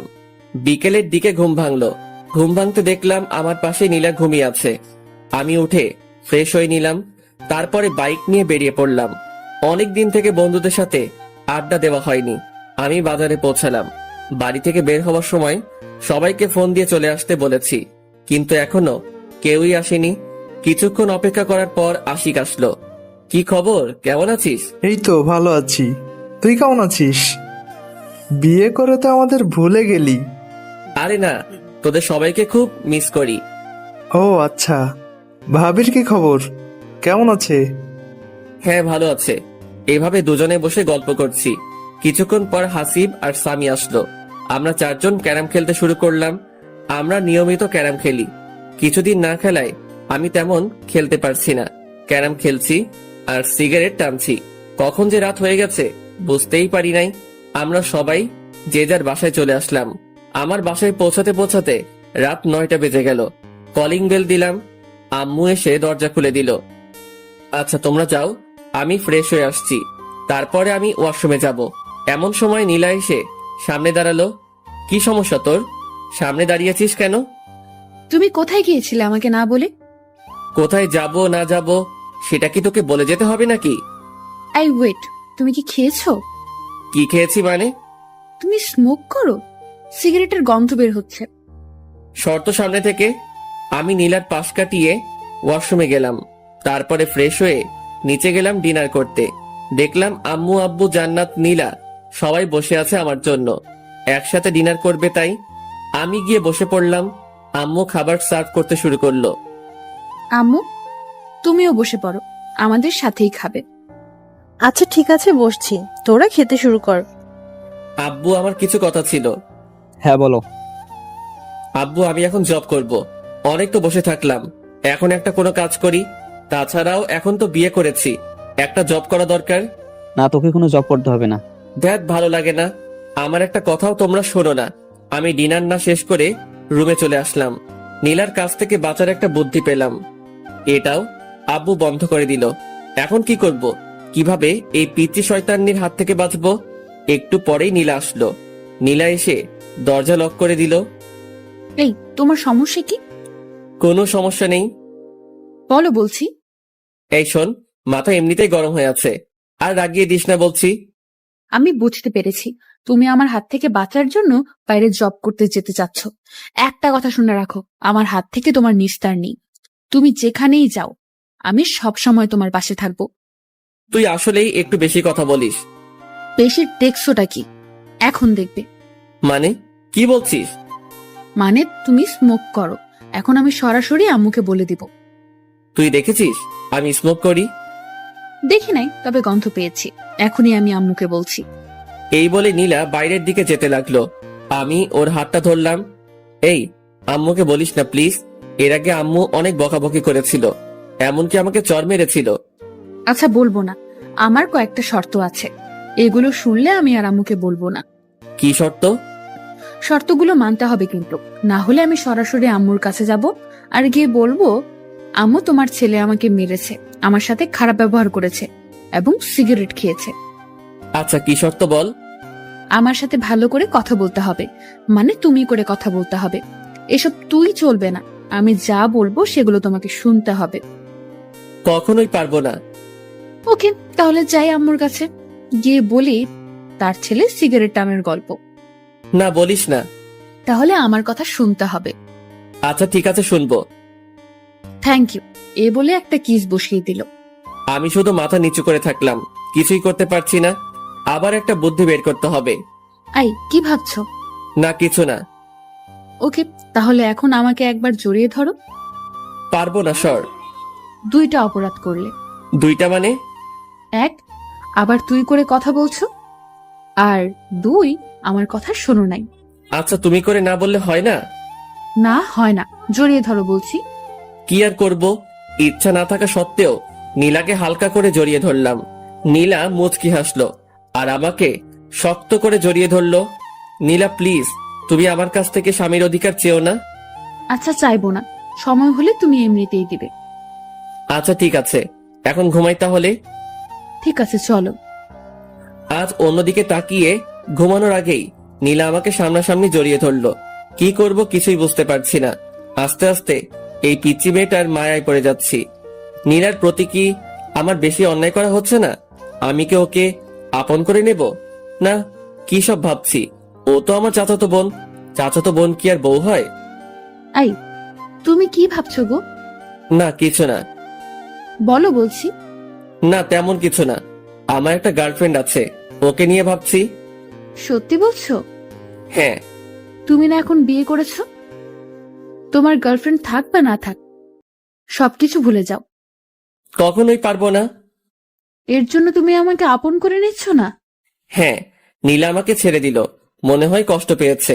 পাক, একটু একটু কষ্ট পেলে আমাকে ছেড়ে চলে যাবে, আর তখনই আমার শান্তি হবে। এই পিচির জ্বালা আমার একদম সহ্য হয় না। তারপরে এটা সেটা ভাবতে ভাবতে ঘুমিয়ে পড়লাম। সকালে ঘুম থেকে উঠে দেখি নীলা আমার পাশে নেই। আজ একটু অবাক হলাম। প্রতিদিন ঘুম থেকে উঠে পিচ্চি যেরকম জ্বালা সহ্য করি, আজকে বেঁচে গেলাম। ব্যাপারটা কি? দেখলাম পিচ্চি গোসল করে বেরিয়ে আসছে ভেজা চুল নিয়ে। ঘুম থেকে উঠে পড়েছো, যাও গোসল করে আসো। আমার এত সকালে গোসল করতে ভালো লাগে না। দেখো, তুমি যদি সকালে গোসল না করো তাহলে আম্মু ভাববে আমাদের মধ্যে কোনো সম্পর্ক হয়নি, আর তখন তারা অনেক কষ্ট পাবে। তার চেয়ে বরং তুমি গোসল করে আসো। তুই এত কিছু বুঝিস কিভাবে? আবার তুই করে বলছো? ও সরি, তুমি আসলে একটা পিচ্ছি। তারপরে আমি ওয়াশরুমে গিয়ে শাওয়ার নিলাম। গোসল শেষ করে রুমে আসতে দেখলাম নীলা চিরুনি করছে। নিচে চলো, আম্মু খাওয়ার জন্য ডাকতে এসেছিল। চল। I stop. আমি তোর থেকে বয়সে ছোট হলে কি হবে? আমি তোর বড় ভাবি, তুই আমাকে রেসপেক্ট দিয়ে কথা বলবি। চলো। তারপর নিচে গিয়ে ব্রেকফাস্ট করতে শুরু করলাম। এমন তুই আজকে নীলিমাকে তোদের কলেজে ভর্তি করে দে, আমি প্রিন্সিপালের সাথে কথা বলছি। তাহলে ভালোই হবে, বাড়ি 3 জন একসাথে কলেজে যাবে। কিছুই বললাম না, কারণ আমি আব্বুর কথার উপর দিয়ে কিছু বলি না। ব্রেকফাস্ট শেষ করে রুমে গিয়ে ভার্সিটিতে যাওয়ার জন্য রেডি হলাম। নীলাও আসলো, রেডি হচ্ছে। ও আজকে কলেজে ভর্তি হবে। রাতে যে কথা বললাম, ওর তো মন খারাপ হয়েছিল। এখন কলেজে ভর্তি হওয়ার কথা শুনে একটু হাসি খুশি লাগছে। আমি বাইরে গিয়ে বাইক নিয়ে দাঁড়িয়ে আছি। এদিকে জান্নাতের আর নীলার আসার কোনো নামগন্ধই নেই। অনেকক্ষণ হয়ে গেল, এখনো আসছে না। আমি ওদেরকে ডাকতে গেলাম, যেতেই দেখি ওরা বেরিয়ে আসছে। এতক্ষণ সময় লাগে নাকি? না, আসলে ভাবি আজকে কলেজে প্রথম যাচ্ছে, তার জন্য একটু সাজিয়ে দিচ্ছিলাম আর কি। তাই না নীলু ভাবি? তোদের লেকচার বন্ধ করে বাইকে উঠবি নাকি আমি যাব? এই না, উঠছি। আগে নীলা উঠলো, তারপরে জান্নাত উঠলো। আমি বাইক স্টার্ট দিয়ে ভার্সিটির দিকে যেতে লাগলাম। কেমন লজ্জা লজ্জা লাগছে, নিজের বউকে নিয়ে ভার্সিটিতে যাচ্ছি, তাও আবার পিচ্ছি। কেমনটা লাগে? ভার্সিটিতে পৌঁছে বাইকটা পার্ক করে আমি নীলাকে নিয়ে প্রিন্সিপালের রুমের দিকে যাচ্ছি। সবাই আমাদের দিকে তাকিয়ে আছে। এই, সবাই আমাদের দিকে তাকিয়ে আছে কেন? তোর মতো একটা পিচ্চি মেয়ে ভার্সিটিতে এসেছে, তাই সবাই তাকিয়ে আছে। নীলা কোনো কথা বলল না। আমি সরাসরি প্রিন্সিপালের রুমে গেলাম। আসসালামু আলাইকুম, আসতে পারি স্যার? ওয়ালাইকুম আসসালাম। আরে ইমন জি, এসো ভেতরে এসে বসো। জি ধন্যবাদ স্যার। তা হানিমুন বাদে এখনই ভার্সিটিতে আসতে হলো? আমি আর নীলা দুজনে মাথা নিচু করলাম। আমার মতো নীলা হয়তো লজ্জা পেয়েছে। আরে লজ্জার কিছু নেই, বিয়ে করেছে তো কি হয়েছে, বিয়ে তো করতেই হবে তাই না? হ্যাঁ স্যার। এই যে ছাত্রের বউ ছাত্রী, নাম কি তোমার? নীলা। শুধু নীলা নাকি দুজনের মিল করে নীলা ইসলাম? নীলা মাথা নিচু করে মুচকি হাসলো। আচ্ছা ঠিক আছে, আর লজ্জা দিচ্ছি না, আমি সব ব্যবস্থা করে রেখেছি, তুমি শুধু এখানে একটা সাইন করো। নীলা সাইন করলো। নীলা শোনো, তোমার সিলেবাস দেখে তুমি ভার্সিটির লাইব্রেরি থেকে প্রয়োজনীয় বইগুলি সংগ্রহ করে নিও। ঠিক আছে স্যার। তারপর আমি আর নীলা প্রিন্সিপাল স্যারের রুম থেকে বেরিয়ে আসলাম। এই শোনো, আমাকে আমার ক্লাসটা দেখিয়ে দাও। ওইদিকে যা। ওইদিকে বললে হবে না, আমাকে পৌঁছে দিয়ে আসো। আমি নীলাকে ওর ক্লাসরুমের দিকে এগিয়ে দিলাম। ভার্সিটির সব ছেলে মেয়ে আমাদের দুজনের দিকে তাকিয়ে আছে। তাকাবেই না কেন? আজ পর্যন্ত আমার পাশে আমার 2-3টা বান্ধবী ছাড়া অন্য কাউকে দেখিনি। আজ হঠাৎ করে আমার পাশে নীলাকে দেখে হয়তো সবাই তাকিয়ে আছে। আমি নীলাকে ওর ক্লাসরুমটা দেখিয়ে দিলাম। তারপরে আমি সরাসরি আমাদের আড্ডা দেওয়ার জায়গায় চলে গেলাম। আমাকে দেখে সবাই চমকে উঠলো। মামা, তুই ভার্সিটিতে? আজব ব্যাপার তো। আমারও তো একই কথা, তুই হঠাৎ ভার্সিটিতে আসলি মানে? কেন, আমার কি ভার্সিটিতে আসা বারণ আছে নাকি? না, বারণ নেই, তবে তুই মাত্র 5 দিন হলো বিয়ে করলি আর আজকে ভার্সিটিতে চলে আসলি। ভাবির সাথে রোমান্স করবি, সেটা না করে হঠাৎ ভার্সিটিতে, তাই আমরা সবাই একটু অবাক হলাম আর কি। তোরা জানিস না, তোদের ছাড়া আমার একদমই ভালো লাগে না, তাই তো ভার্সিটিতে চলে আসলাম। থাক, হয়েছে, এখন বিয়ে করেছিস, আর কদিন পর তো আমাদের চিনতেই পারবি না। এখনই চিনতে পারছি না। তা ভাবি কোথায়? পড়াশোনা করতে হবে না? হ্যাঁ, পড়াশোনা তো করাতেই হবে। আজকে তো ইন্টার ফার্স্ট ইয়ারে ভর্তি করে দিলাম। কোন কলেজে মামা? এই ইমনের বউ। ইমন যে কলেজে ইচ্ছা ভর্তি করে দেবে, তোর এত জানা দরকার কি? না, ভাবিকে দেখে শুনে রাখার দায়িত্ব তো আমাদের সবারই, তাই না? তোকে এত দায়িত্ব বহন করা লাগবে না, এখন নিজের জন্য কাউকে খোঁজে নে। আমার ভাগ্যে মনে হয় কেউ নেই। আমরা সবাই এভাবে কিছুক্ষণ আড্ডা দেওয়ার পর ক্লাস করতে গেলাম। 2টা ক্লাস করলাম, আর ভালো লাগছে না। তারপরে আমি, আশিক, হাসিব, সামি 4 জন গেলাম বাজারের দিকে। বাজারে গিয়ে ক্যারাম খেললাম, ধোয়া ছাড়লাম, আর কিছুক্ষণ আড্ডা দিলাম। একটু পরে ফোনটা বেজে উঠলো। ফোন বের করে দেখলাম জান্নাত ফোন দিয়েছে। হ্যালো। ভাইয়া তুমি কোথায়? তাড়াতাড়ি ভার্সিটির দিকে আসো, ভার্সিটি বন্ধ হয়ে গেছে, ভাবিকে কোথাও খুঁজে পাচ্ছি না। আচ্ছা ঠিক আছে, আমি এক্ষুনি আসছি। দোস্ত তোরা থাক, আমার একটু কাজ আছে, আমি যাচ্ছি। তারপর আমি বাইকে স্টার্ট দিয়ে ভার্সিটির দিকে গেলাম। ভার্সিটিতে পৌঁছে দেখলাম জান্নাত বাইরে দাঁড়িয়ে আছে। নীলা কোথায়? ভার্সিটি বন্ধ হওয়ার পর সবাই যখন চলে যাচ্ছিল, আমি তখন অনেক খোঁজাখুঁজি করেছি, কিন্তু নীলা ভাবিকে কোথাও পাইনি। এত ছাত্রছাত্রীর ভিড়ে আমি ভাবিকে কোথায় খুঁজবো? আচ্ছা তুই কোনো চিন্তা করিস না, আমি খুঁজে বের করছি। তুই একটা রিক্সা নিয়ে বাসায় চলে যা। আচ্ছা ঠিক আছে ভাইয়া, ভাবিকে খুঁজে পেলে আমাকে ফোন করে জানিয়ে দিও। আচ্ছা ঠিক আছে। আমার তো মাথায় কোনো কাজ করছে না, আমি কোথায় খুঁজবো নীলাকে? বাড়িতে আম্মু আব্বু যদি জানতে পারে তাহলে আমাকে তো আস্ত রাখবে না। কোথায় গেল এইটুকু পিচ্চি মেয়েটা? ও তো গ্রামের মেয়ে, শহরের কিছুই ভালোভাবে চিনে না। এখন আমি কোথায় খুঁজবো নীলাকে? চিন্তায় আমার হাত পা ঠান্ডা হয়ে যাচ্ছে। ভার্সিটির এদিক ওদিকে একটু খোঁজাখুঁজি করলাম, কিন্তু নীলাকে দেখতে পেলাম না। আজ নীলার যদি একটা কিছু হয়ে যায় তাহলে আমি নিজেকে ক্ষমা করব কিভাবে? ভীষণ দুশ্চিন্তা হচ্ছে। কি করব আমি? কোন দিকে যাব? ফোনটা বেজে উঠলো, বের করে দেখলাম জান্নাত ফোন দিয়েছে। হ্যালো। ভাইয়া তুমি বাসায় চলে এসো, ভাবি চলে এসেছে। আচ্ছা ঠিক আছে, আসছি। যাক, এতক্ষণ একটা স্বস্তির নিঃশ্বাস ফেললাম। এই পিচ্চি মেয়েটার জন্য কতই না চিন্তা হচ্ছিল। আজকের মতো বেঁচে গেছি, এরপর থেকে আর এমন ভুল করা যাবে না। আমি বাইকটা স্টার্ট করে রওনা দিলাম বাসার উদ্দেশ্যে। বাসায় পৌঁছাতে পৌঁছাতে 2টা বেজে গেল।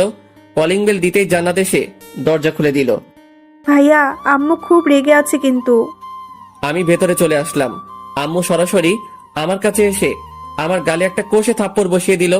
আমি চুপচাপ মাথা নিচু করে ফেললাম। এইরকম থাপ্পড় আমি মাঝে মধ্যে খাই, ব্যাপার না। তোর জ্ঞান বুদ্ধি কিছু আছে? এইটুকু একটা মেয়েকে ছেড়ে কোথায় গিয়েছিলি? ওর যদি কিছু একটা হতো তাহলে কি করতি তুই? আমি চুপচাপ মাথা নিচু করে আছি। এখন কিছু বলা যাবে না, কারণ আম্মু ইজ ফায়ার। কি হলো, চুপ করে আছিস কেন? কথা বল, ওর কিছু হলে কি করতি তুই? আম্মু আমি একদম বুঝতে পারিনি, এরপর থেকে আর এরকম হবে না। বুঝতে পারিস নাই মানে? এত বড় হয়েছিস, তোর জ্ঞান বুদ্ধি হবে কবে? আম্মু সত্যি, এরপর থেকে আর এই রকমটা করব না। তোর আব্বু জানতে পারলে আস্ত রাখবে না। যা উপরে যা, নীলার মনটা একদম খারাপ হয়ে আছে, ওর সাথে কিছুক্ষণ কথা বল। আচ্ছা আম্মু। আমি উপরে গেলাম, দেখলাম নীলা বিছানার এক কোনায় মন খারাপ করে বসে আছে। আমি গিয়ে নীলার সামনে দাঁড়ালাম। নীলা প্লিজ আমাকে ক্ষমা করে দে, আমি একদম বুঝতে পারিনি। ক্ষমা চাওয়ার কিছু নেই, তুমি তো আমার থেকে দূরে থাকতে চাও। না আসলে আমি মনে করেছিলাম তুই জান্নাতের সাথে বাড়িতে চলে আসবি। প্লিজ আমাকে ক্ষমা করে দে, এরপর থেকে আমি তোকে একা রেখে আর কোথাও যাব না। অমনি নীলা এসে আমাকে জড়িয়ে ধরলো। মানে এত শক্ত করে জড়িয়ে ধরেছে বলে বোঝাতে পারবো না, মনে হচ্ছে কোনো ওয়ালের চিপায় আটকে পড়েছি। তারপরে নীলা আমাকে ঠেলতে ঠেলতে ওয়াশরুমের মধ্যে নিয়ে গেল। আমার কারোর সাথে গোসল করতে ভালো লাগে না। কারোর সাথে লাগুক বা না লাগুক, আমার সাথে লাগবে। তারপরে নীলা শাওয়ার ছেড়ে দিল। আমি আর নীলা একসাথে গোসল করছি। আমি ভালো লাগিয়ে দিচ্ছি। একবার যদি তোমার আর আমার মধ্যে স্বামী স্ত্রীর সম্পর্কটা গড়ে ওঠে, তারপর তুমি তোমার সব গার্লফ্রেন্ডকে ভুলে যাবে। এই আমার তো কোনো গার্লফ্রেন্ড নেই।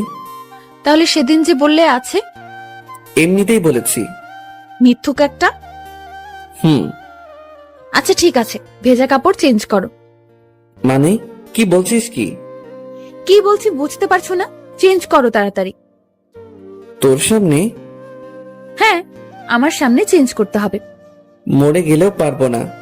দেখাচ্ছি তোমায়। এই একদম না, একদম আমার কাছে আসবি না বলছি। আমি নীলাকে জোর করে ঠেলতে ঠেলতে ওয়াশরুমের বাইরে বের করে দিলাম। তারপর আমি চেঞ্জ করে নীলাকে বললাম ভিতরে গিয়ে চেঞ্জ করে আয়। ভেতরে যাব না, এখানেই চেঞ্জ করব। তোর লজ্জা শরম বলতে কিছু নেই? তোমার সামনে আবার কিসের লজ্জা শুনি? শুধু আমার সামনে না, তোর কারো সামনে লজ্জা নেই। আমি বুঝতে পেরেছি। আচ্ছা, লজ্জা যখন নেই তাহলে দেখো। এই বলে নীলা আমার সামনে, আমি অন্যদিকে তাকাইলাম। ছি, তুই এইরকম? আমি আগে জানতাম না।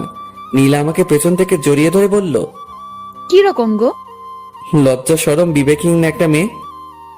আচ্ছা হয়েছে, এবার আমার চেনটা আটকে দাও। আমি অবাক হয়ে নীলার দিকে তাকাইলাম।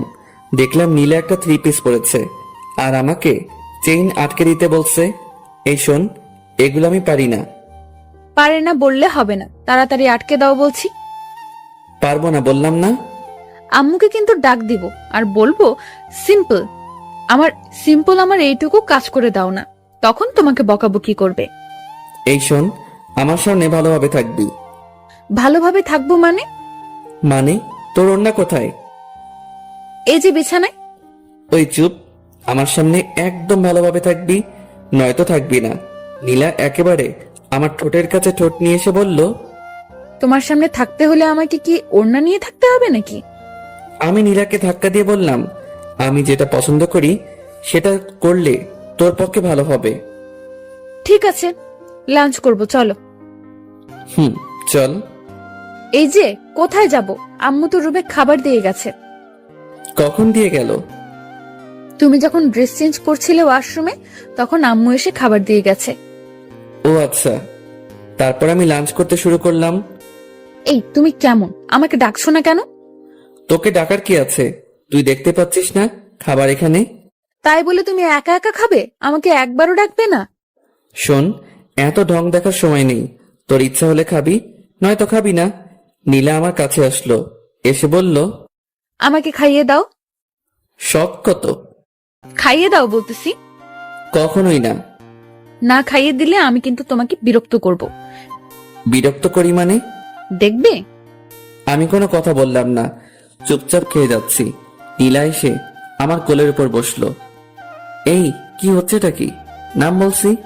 বললাম তো, খাইয়ে না দিলে বিরক্ত করব। আমি কখনোই তোকে খাইয়ে দেব না, নাম বলছি। না খাইয়ে দিলে আমিও নামবো না। শেষবারের মতো বলছি, নাম বলছি, না হলে কিন্তু ফেলে দেব। ফেলে দিলে তো আম্মু আছে, আম্মুকে ডাকবো, তারপর কি হবে বুঝতেই পারছো। কি করব? এমন দুষ্টু মেয়ে আমি কখনো দেখিনি। আচ্ছা ঠিক আছে, নাম, আমি খাইয়ে দিচ্ছি। প্রথমেই খাইয়ে দিতে বললাম, দিলে না, এখন আমিও নামবো না। যত তাড়াতাড়ি খাইয়ে দিবে তত তাড়াতাড়ি নামবো, আর না হলে দিও না। আমার তো থাকতে ভালোই লাগছে। আর কি করব? নীলাকে খাইয়ে দিতে শুরু করলাম। না খাইয়ে দিলে তো আর নামবে না। আমি নীলাকে খাইয়ে দিচ্ছি, আর নীলা শুধু বারবার আমার হাতে কামড় দিচ্ছে। আমি চুপচাপ সব সহ্য করছি।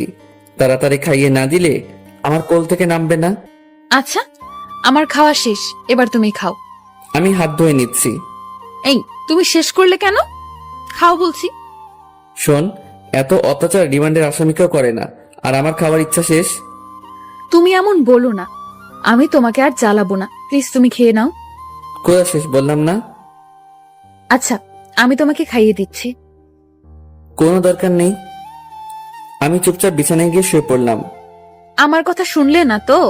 আচ্ছা দেখাচ্ছি, আগে প্লেটগুলো পরিষ্কার করে আসি। একটু একটু ঘুম পাচ্ছে, ঘুমিয়ে পড়বো। এই মুহূর্তেই আবার রিমান্ড শুরু। মানে নীলা এসে খুব জোরে দরজা আটকে দিল। এই এত শব্দ করছিস কেন? আর দরজা আটকে দিলি কেন? আমি কখনো দরজা আটকে দেই না। এখন আমি এসেছি, এখন থেকে দরজা আটকে দিতে হবে। আটকে দিতে হবে মানে? না মানে এখন তো আমরা রোম্যান্স করব, যদি কেউ রুমের মধ্যে চলে আসে তাই আটকে দিলাম। শোন, এখন আমি ঘুমাবো, একদম আমাকে বিরক্ত করবি না। বিরক্তি দেখছোটা কি? তুমি তো আমার একটা কথাও শুনো না, এখন তোমাকে দেখাচ্ছি। এই বলে নীলা আমার পেটের উপর উঠে বসলো। দেখ পিচ্ছি, আমাকে বিরক্ত করিস না। আমি না তোমার বউ? আমি ছাড়া তোমাকে কে বিরক্ত করবে, আদর করবে শুনি? লাগবে না তোর কোনো আদর। দেখো, তুমি কি চাও আমি আম্মুকে সব বলে দেই? বলে দেই মানে? এই যে আমাদের মধ্যে কোনো সম্পর্ক গড়ে ওঠেনি, এগুলো আম্মুকে বলে দেই। আমি কোনো কথা বললাম না। দেখো, আমি তোমার ভালোবাসা পাওয়ার চেষ্টা করছি, এমন কিছু করো না যাতে জোর করে সবকিছু আদায় করতে হয়, ঠিক আছে? অন্যদিকে তাকিয়ে শুয়ে রইলাম। নীলা আমার উপর শুয়ে পড়লো, তারপরে শুরু করলো পিচ্চির অত্যাচার। মানে গলায় গালে কিস করতে শুরু করলো, আবার পুরুষত্ব জেগে উঠতে শুরু করলো। আমি অনেক কষ্টে নিজেকে কন্ট্রোল করছি। তারপরে নীলা যা করলো সেটার জন্য মোটেও প্রস্তুত ছিলাম না। নীলাও ড্রেস খুলে ফেলেছে। আমি ধাক্কা দিয়ে নীলাকে আমার উপর থেকে সরিয়ে দিলাম। কি হচ্ছেটা কি এগুলো? না মানে আমার খুব গরম লাগছে। গরম লাগছে ঠিক আছে, তাই বলে এগুলো কেমন অসভ্যতা? নীলা আমার কোনো কথা শুনছে না। আমি ওর গালে একটা চর বসিয়ে দিলাম। ফাইজলামির একটা সীমা থাকা দরকার। তোর অনেক পাগলামি আমি সহ্য করেছি, কিন্তু আর নয়। একটা কথা বলছি, ভালোভাবে শুনে নে। আমি তোকে কখনো আমার বউ হিসেবে মানি না। কথাগুলো বলেই আমি রুম থেকে বেরিয়ে পড়লাম। এই পিচিটার জন্য বাড়িতে থাকা যাবে না। দূর কিছু ভালো লাগে না। কি করব? আমি বাইক নিয়ে বের হচ্ছি, এমন সময় আম্মু আমাকে ডাকলো। এই দুপুরবেলা কোথায় যাচ্ছিস? এখন দুপুর কোথায়? এখন তো বিকেল হয়ে এসেছে। তুই তো এত তাড়াতাড়ি বের হোস না, আজ হঠাৎ এত তাড়াতাড়ি বের হচ্ছিস যে? না আম্মু, একটু কাজ আছে, তার জন্য আগে যাচ্ছি। ও আচ্ছা, ঠিক আছে, সাবধানে যাস। ঠিক আছে। তারপর আমি বাইক নিয়ে বেরিয়ে পড়লাম বাজারের দিকে। এত সকাল সকাল তো কেউ আসবে না, সবাইকে একটা ফোন করি তাহলে আসবে। আমি সবাইকে ফোন দিয়ে বাজারে আসতে বললাম। আমি বাজারে পৌঁছাবার কিছুক্ষণ পর সবাই আসলো। তারপরে জমিয়ে আড্ডা দিতে শুরু করলাম। আজ একটু বেশি রাত করে ফেলেছি, মানে 10টা বেজে গেছে। হায় রে, ঘড়ির দিকে খেয়ালই করিনি। আজ যে বাড়িতে গেলে কি হবে? এমনিতেই দুপুরে আম্মু অনেক বকাবকি করেছে, তাড়াতাড়ি বাড়িতে যেতে হবে। আমি সবাইকে বাড়িতে যেতে বললাম। সবাই নিজ নিজ বাড়িতে চলে যাচ্ছি। বাড়িতে পৌঁছাতে আমার 10:30 বেজে গেছে। অনেক ভয়ে ভয়ে কলিং বেল দিলাম। আম্মু এসে দরজা খুলে দিল। আম্মু সরাসরি আমার কান ধরলো। এই বিলাই, কয়টা বাজে এখন? 10:30 আম্মু। খুব তো বড় গলায় বলেছিস 10:30। তোকে না আমি 9টার মধ্যে বাড়ি আসতে বলেছি? আসলে আব্বু, আজকে একটু আশিকের বাসায় ছিলাম, তাই আস্তে আস্তে একটু দেরি হয়ে গেছে। আচ্ছা হয়েছে, যা ফ্রেশ হয়ে আয়, ডিনার করবি। ঠিক আছে আব্বু, আজকের মতো মিথ্যা বলে বেঁচে গেলাম। তারপরে আমি ফ্রেশ হয়ে ডিনার করতে আসলাম। এ কি, তুই একা আসলি যে? নীলাকে ডেকে আনলি না? আমি মনে করেছি ও নিচে আছে। আচ্ছা ডেকে আনছি। নীলাকে ডাকতে গেলাম। রুমের মধ্যে তো নীলাকে খুঁজে পাচ্ছি না। কোথায় গেল মেয়েটা? ওয়াশরুমে খুঁজলাম, নেই। তারপরে বেলকনিতে গেলাম, দেখলাম নীলা দাঁড়িয়ে আছে। নিচে চলো, আম্মু ডাকছে। আমার ক্ষুধা লাগেনি, আমি খাবো না। খাওয়ার জন্য নয়, তোকে ডাকছে। এই বলে আমি চলে আসলাম। নীলাও আমার পিছু পিছু আসলো। আম্মু, তুমি আমাকে ডেকেছো? অনেক রাত হয়েছে, আয় খেয়ে নে। আম্মু, আমার একদম ক্ষুধা লাগেনি। ক্ষুধা লাগেনি মানে? কি হয়েছে মা, বলতো? কই আম্মু, কিছু হয়নি তো। তোর মন খারাপ লাগছে? কি হয়েছে মা, আমাকে বল। না আম্মু, আমার কিছুই হয়নি, এমনিতেই ভালো লাগছে না। এদিকে আয় তো মা। আম্মু নীলাকে খাইয়ে দিতে শুরু করলো। আমি আর জান্নাত হা করে তাকিয়ে থাকলাম। না, হা করে তাকিয়ে থাকলে হবে না। দুপুরে একবার পিচিটার জন্য খেতে পারি নাই, এখন আমাকে খেতে হবে। অনেক ক্ষুধা লাগছে। ইমন শোন, কালকে বিকালে নীলাকে নিয়ে গিয়ে একটা ফোন কিনে দিস। ওর তো বাড়িতে কথা বলতে লাগে, আর ও তোকে ফোন দিয়ে তাড়াতাড়ি বাড়ি আসতে বলবে। তোকে তো ফোন না করলে তুই প্রত্যেক দিনই রাত 10টা বাজিয়ে দিস। ঠিক আছে আব্বু। তোর আম্মুর কাছ থেকে টাকা নিয়ে যাস। আচ্ছা। তারপরে আমি ডিনার শেষ করে রুমে গেলাম। একটু পর নীলা আসলো। নীলা এসে দরজা লক করে দিল। আমি নীলার দিকে তাকাইলাম, কিন্তু ও আমার দিকে তাকালো না। সোজাসুজি বিছানায় এসে অন্যদিকে ঘুরে শুয়ে পড়লো। আমার উপর অভিমান করে আছে হয়তো। তখন ওর গায়ে হাত তোলাটা ঠিক হয়নি। ওকে একবার সরি বলে দেখি। নীলা শোন। নীলা আমার দিকে ঘুরলো, কিন্তু তাকালো না। কিছু বলবে? না মানে দুপুরে তোর সাথে একটু বাড়াবাড়ি করা হয়ে গেছে, প্লিজ ক্ষমা করে দে। তুমি বাড়াবাড়ির কিছুই করনি, যা করেছো একদম ঠিক করেছো। নীলা প্লিজ এভাবে বলিস না, আমাকে ক্ষমা করে দে। না, ক্ষমার কিছুই নেই। আমারই তো সব দোষ। আমার কপালে তো স্বামীর ভালোবাসা নেই, আছে শুধু চট থাপ্পড়, এগুলোই। আমার উচিত হয়নি জোর করে তোমার ভালোবাসা নেওয়াটা। পিচিটার কথায় কেমন যেন মায়া আছে। ওর কথা শুনে আমি বারবার মায়ায় পড়ে যাই। আমি কি বলবো ভেবে পাচ্ছি না। আমাকে কথা বলার সব রাস্তায় পিচিটা বন্ধ করে দিল। আমি শুয়ে পড়লাম।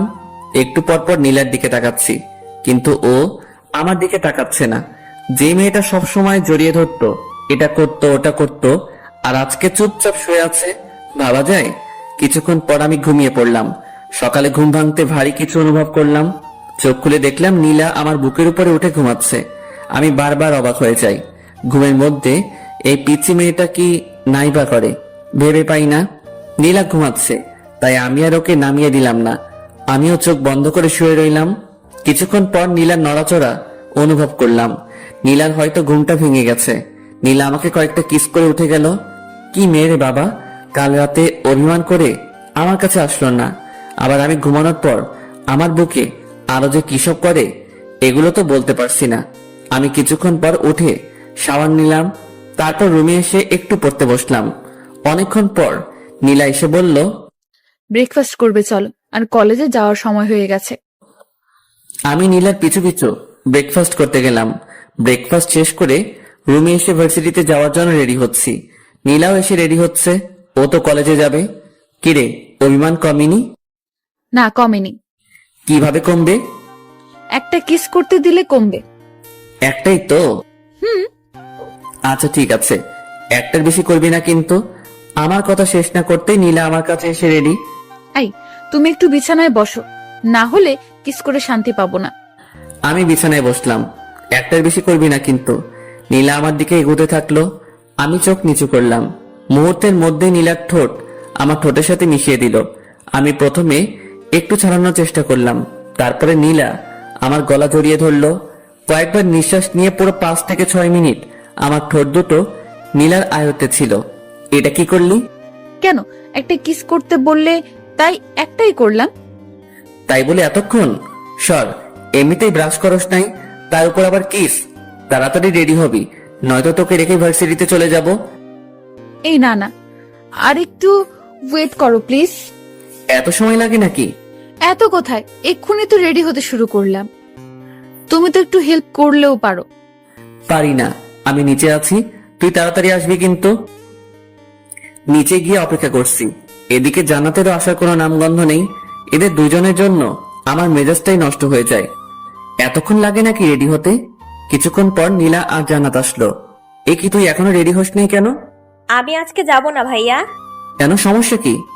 না, সমস্যা নেই। আজকে আমার কোনো বান্ধবী আসবে না, ফোন করেছিল, তাই আমিও যাব না। আচ্ছা ঠিক আছে। আমি বাইক বের করে স্টার্ট দিলাম, নীলাকে বসতে বললাম। নীলা উঠে বসলো, বসার সাথে সাথে আমাকে জড়িয়ে ধরলো। এই কি হচ্ছে এইসব? পড়ে যাবো যে, তাই ধরলাম। পরে যাবি ঠিক আছে, তাই বলে এভাবে ধরতে হবে নাকি? আমি তো পিচ্ছি একটা মেয়ে, এভাবে না ধরলে পড়ে যাব। তুমি চুপচাপ বাইক চালাও তো। তারপরে আমরা দুজন ভার্সিটিতে যেতে লাগলাম। রাস্তার সব মানুষজন আমাদের দিকে তাকাচ্ছে। আমি বাইক থামিয়ে হেলমেট পরলাম, তারপরে আবার যেতে শুরু করলাম। এই, হঠাৎ হেলমেট পরলে যে? তুই যেভাবে জড়িয়ে রয়েছিস, মান সম্মান তো আর রাখবি না, তাই হেলমেট পরলাম, যাতে কেউ চিনতে না পারে। আমি আমার স্বামীকে জড়িয়ে ধরেছি, তাতে মানুষের কি? আমি কোনো কথা বললাম না, সোজাসুজি ভার্সিটির দিকে যেতে থাকলাম। আর এদিকে নীলা একটার পর একটা বকবক করেই যাচ্ছে। কিছুক্ষণ পর আমরা ভার্সিটিতে পৌঁছলাম। বাইক পার্ক করতে সবাই আমার দিকে অবাক দৃষ্টিতে তাকিয়ে আছে। পাশে সামি, আশিক, হাসিব, নাদিয়া, মিম, এরা সবাই ছিল। আমাদের দুজনকে দেখে ওরা একেবারে আমাদের কাছে চলে আসলো। মামা, একেবারে হিরো হিরোইনরা যেভাবে আসে ঠিক সেইভাবেই যে আসছিস ভার্সিটিতে। তাই নাকি? হিরো হিরোইন বানিয়ে দিলি? কেমন আছেন ভাবি? আলহামদুলিল্লাহ ভালো, আপনি? আমাদের আর ভালো থাকা। কেন ভাইয়া, কি হয়েছে? তুমি অত বুঝবে না, বড় হও। ও আচ্ছা। তুই এখন ক্লাসে যা। মা, তুই তো তোর বউয়ের সাথে তুই করে কথা বলিস, এটা কেমন অভ্যাস?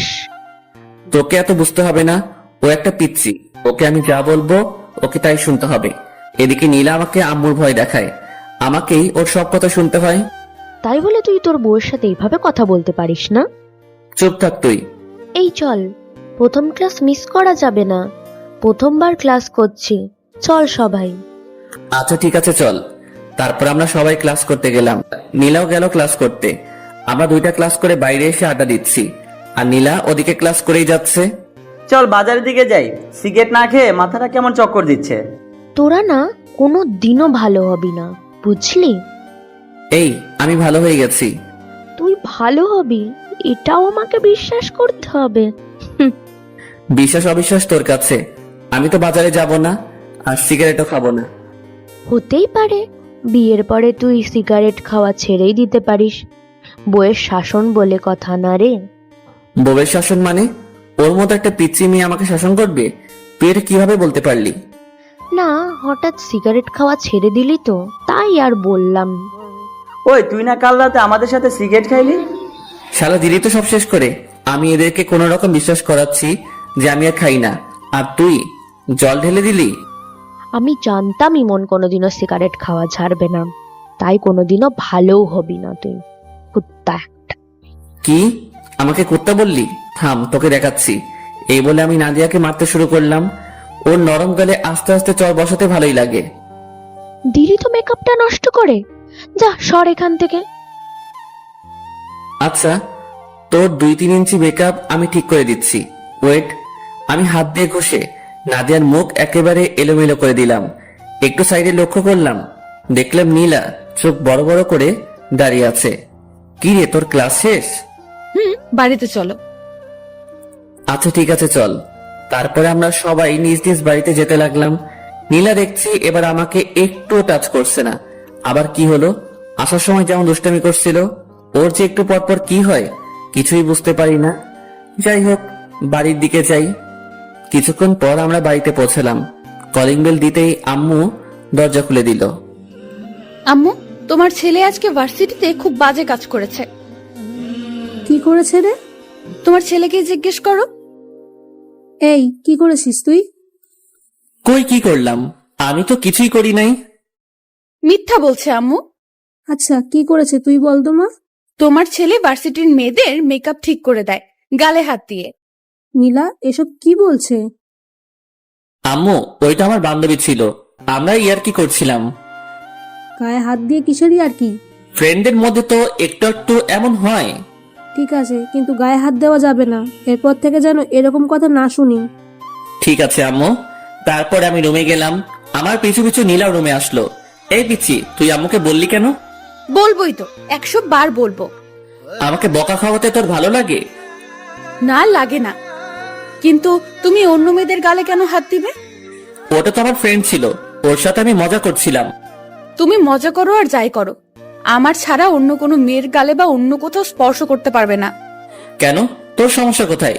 নীলা আমাকে জড়িয়ে ধরলো আর বলল, তুমি শুধু আমার, আমি ছাড়া কেউ তোমার ধারে কাছেও আসতে পারবেন না। ছাড় তো, এখন গোসল করব। ছাড়বো কেন? চলো, আমিও গোসল করব। না, আগে আমি, তারপরে তুই। বললাম না দুজন একসাথে। আমার কথা না শুনলে কি হবে সে তো দেখতেই পেলে একটু আগে। কবে মুক্তি পাবো তোর এই ঝামেলা থেকে? যেদিন আমাকে তোমার আপন করে নেবে সেদিনই তুমি মুক্তি পাবে। কোনোদিনও না। তাহলে কোনোদিনও মুক্তি পাবে না।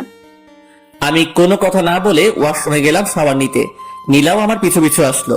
আমি শাওয়ারটা ছেড়ে দিলাম। নীলা এসে আমাকে পেছন দিক থেকে জড়িয়ে ধরলো। গোসল করার সময় এগুলো কি ধরনের ফাজলামি? এগুলো ফাজলামি নয়, এগুলো ভালোবাসা। গোসল করার সময় কেউ ভালোবাসা প্রকাশ করে না। সবার সাথে আমার কোনো মিল নেই। আমার যখন যেটা ভালো লাগে আমি তখন সেটাই করি। তাহলে আমার সাথে কেন এগুলো করিস? তুই জানিস না কোনটা আমার ভালো লাগে আর কোনটা ভালো লাগে না? একবার আমাকে আপন করে নাও, তারপর থেকে তোমার সব কিছু ভালো লাগবে। ছাড়বি তুই আমাকে? একবার শক্ত করে জড়িয়ে ধরো, তাহলে ছাড়বো না। পারবো না, তাড়াতাড়ি ছাড় বলছি।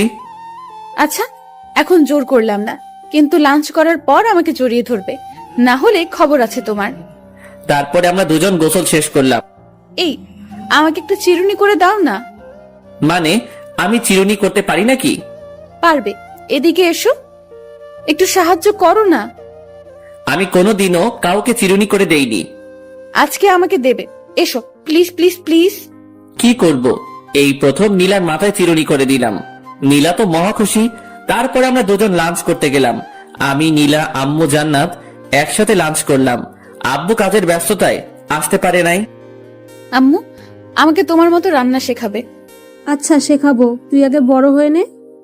আর কত বড় হব, তুমি আমাকে শিখিয়ে দেবে। আচ্ছা, তোকে সময় করে রান্না করা শেখাবো। আচ্ছা ঠিক আছে। ইমন, তোর আব্বু নীলাকে একটা ফোন কিনে দিতে বলেছে। আচ্ছা ঠিক আছে, একটা ফোন এনে দেব। ওকে নিয়ে যাবি, একটু তোর সাথে ঘুরবে। কিন্তু আম্মু। কোনো কিন্তু নয়, বিকালে দুজনে যাবি। আচ্ছা ঠিক আছে। তারপর আমি সবার আগে লাঞ্চটা শেষ করে রুমে গেলাম। কি করব আমি? নীলা খুব বাড়াবাড়ি করছে, ওকে নিয়ে আর পারছি না। আচ্ছা, ওকে কি কোনোভাবে ওর বাড়িতে পাঠিয়ে দেওয়া যায় না? দেখি কোনোভাবে সম্ভব হয় কিনা। অমনি নীলা রুমে আসলো, এসে দরজা আটকে দিল। আমি কোনো কথা বললাম না, ওর সাথে আমি কিছুতেই পেরে উঠছি না। কিভাবে পারবো? ও শুধু আম্মু আব্বুর ভয় দেখায়, আর আমি তো আম্মু আব্বুর বিরুদ্ধে যেতে পারবো না। কি ভাবছো গো? ভাবছি কিভাবে তোকে এই বাড়ি থেকে তাড়ানো যায়। বৃথা চেষ্টা করে কোনো লাভ নেই। নীলা আস্তে আস্তে আমার কাছে আসছে, আমি কিছু বলবো অমনি নীলা আমার মুখটা চেপে ধরলো। একটা কথাও বলবে না, আমি যা করব সবকিছুই চুপচাপ সহ্য করবে। তাই বলে আমি চুপ করে আছি, আর এদিকে নীলা আমার উপর অত্যাচার চালাচ্ছে। কখনো লিপকিস দিচ্ছে, কখনো গালে। একটা সময়ও থেমে থাকছে না। মেনে নিতেও পারছি না, ছেড়ে দিতেও পারছি না। কি করব? ঝুলন্ত অবস্থায় আছি। এভাবে বিকেল পর্যন্ত সহ্য করতে হলো নীলার পাগলামি। এইটুকু একটা পিচ্ছি মেয়ে এত কিছু বোঝে কিভাবে আমি ভেবে পাই না। পিচ্ছি কিন্তু যেগুলো করে মনে হয় কত কত বছরের অভিজ্ঞতা। আমি বিছানা থেকে উঠে ফ্রেশ হতে গেলাম। ঠোঁট আর গাল নীলা একেবারে শেষ করে দিয়েছে। এখন আমার যেতে হবে নীলাকে নিয়ে শপিং এ, ফোন কিনতে। এ তো আরেকটা ঝামেলা।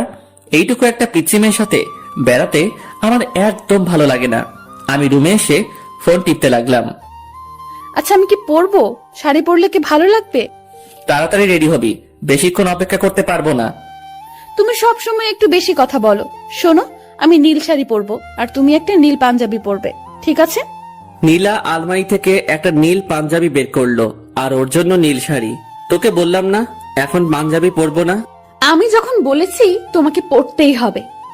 এদিকে এসো তো। নীলা আবার শার্ট খুলে পাঞ্জাবি পরিয়ে দিল। এই, আমাকে শার্টটা পরিয়ে দাও না। আমি পারি না, তুই একা একাই পর, আমি বাইরে যাচ্ছি। এই, তোমাকে বাইরে যেতে বলেছি। এদিকে আসো। তুমি একটু শাড়ির কুচিটা ধরো। কি আর করব, আমি গিয়ে নীলা শাড়ির কুচিটা ধরলাম। এতক্ষণ লাগে নাকি শাড়ি পরতে? তাড়াতাড়ি পর বলছি। তাড়াতাড়ি করছি, একটু ওয়েট করো। আর কতক্ষণ লাগবে? এই তো হয়ে গেছে, এবার কুচিটা দিয়ে দাও। কি? আমি কখনোই পারবো না। তুমি পারবে, তোমার 14 গোষ্ঠী পারবে। তাহলে 14 গোষ্ঠীর কাছ থেকে পরিয়ে নেব, আমি পারবো না। দাও বলছি। তুমি না ছেলে, এত ভয় কিসের তোমার? তাই বলে তোর ওখানে কুচি দিয়ে দেবো নাকি? দেরি হয়ে যাচ্ছে, তাড়াতাড়ি দাও। তারপর আমি কাঁপতে কাঁপতে নীলার কুচিটা দিয়ে দিলাম। নীলা আমার হাত ওর ওখানে চেপে ধরলো। আমি তো লজ্জায় একেবারে শেষ, কিছু বলতে পারছি না, কিছু করতেও পারছি না, শুধু মাথা নিচু করে আছে। এদিকে নীলাও লজ্জায় লাল হয়ে আছে, কিছু বলতে পারছে না, শুধু মুচকি হাসছে। এভাবে নীরবময় কিছু মুহূর্ত কাটলো। কিছুক্ষণ পর আমি হাতটা সরিয়ে নিলাম আর অন্যদিকে তাকালাম। নীলা সাজুগুজু করতে ব্যস্ত হয়ে গেল। একটু পরে নীলা বলল, আমি রেডি, এখন চলো। আমি নীলার দিকে তাকাতেই একেবারে অবাক হয়ে গেলাম। এইটুকু পিচ্ছি মেয়েটাকে দেখতে অনেক সুন্দর লাগছে। আমি তো আগে কখনো ওর দিকে তেমন তাকাইনি, আজ প্রথম তাকাচ্ছি। নীলা দেখতে যে এত সুন্দর আমি আগে জানতাম না। এই, কি দেখছো? আমার লজ্জা করে না বুঝি? কোথায় কি দেখছি? চলো তাড়াতাড়ি। হয়েছে, আর মিথ্যে বলতে হবে না। আমি খুব ভালোভাবে লক্ষ্য করেছি তুমি বড় বড় চোখ করে আমার দিকে তাকিয়েছিলে। আমি কোনো কথা না বলে নিচে নামতে শুরু করলাম। আম্মু আমাদের দুজনকে দেখে একেবারে অবাক হয়ে গেল। অবাক হবে না কেন? এভাবে কাছাকাছি ম্যাচিং কালারের ড্রেস পরা দেখলে যে কেউই তাকিয়ে থাকবে। মাশাআল্লাহ, তোদের দুজনকে দেখতে কিন্তু খুব ভালো লাগছে, খুব মানিয়েছে দুজনকে। হয়েছে, এবার টাকা দাও তাড়াতাড়ি। আমি আম্মুর কাছ থেকে টাকা নিয়ে বাইক বের করছি। এমন সময় নীলা বলল, আজ আমরা বাইকে যাব না, রিকশায় যাব। তোমার ইচ্ছে হলে তুমি আমার পিছু পিছু রিক্সা নিয়ে আসতে পারো। এগুলো কেমন কথা? হ্যাঁ, নীলা যখন বলছে রিকশায় যাবে, তোকে রিকশায় যেতে হবে। যা, রিকশায় করে যা। আম্মু, আমার রিক্সায় যেতে একদম ভালো লাগে না। অত আস্তে আস্তে কেউ যায়? এত কিছু বুঝি না, তুই নীলামায়ের সাথে রিকশা করে যা। আচ্ছা ঠিক আছে আম্মু। তারপরে আমি আর নীলা বেরিয়ে পড়লাম। বাড়ির সামনে কিছুক্ষণ দাঁড়াতে একটা রিক্সা আসলো। আমরা রিক্সায় উঠলাম। নীলা আমার কাঁধে মাথা রেখে বক বক করে যাচ্ছে। আমি কোনো কথা বলছি না, চুপচাপ বসে আছি। কিছু বলো, চুপ করে আছো কেন?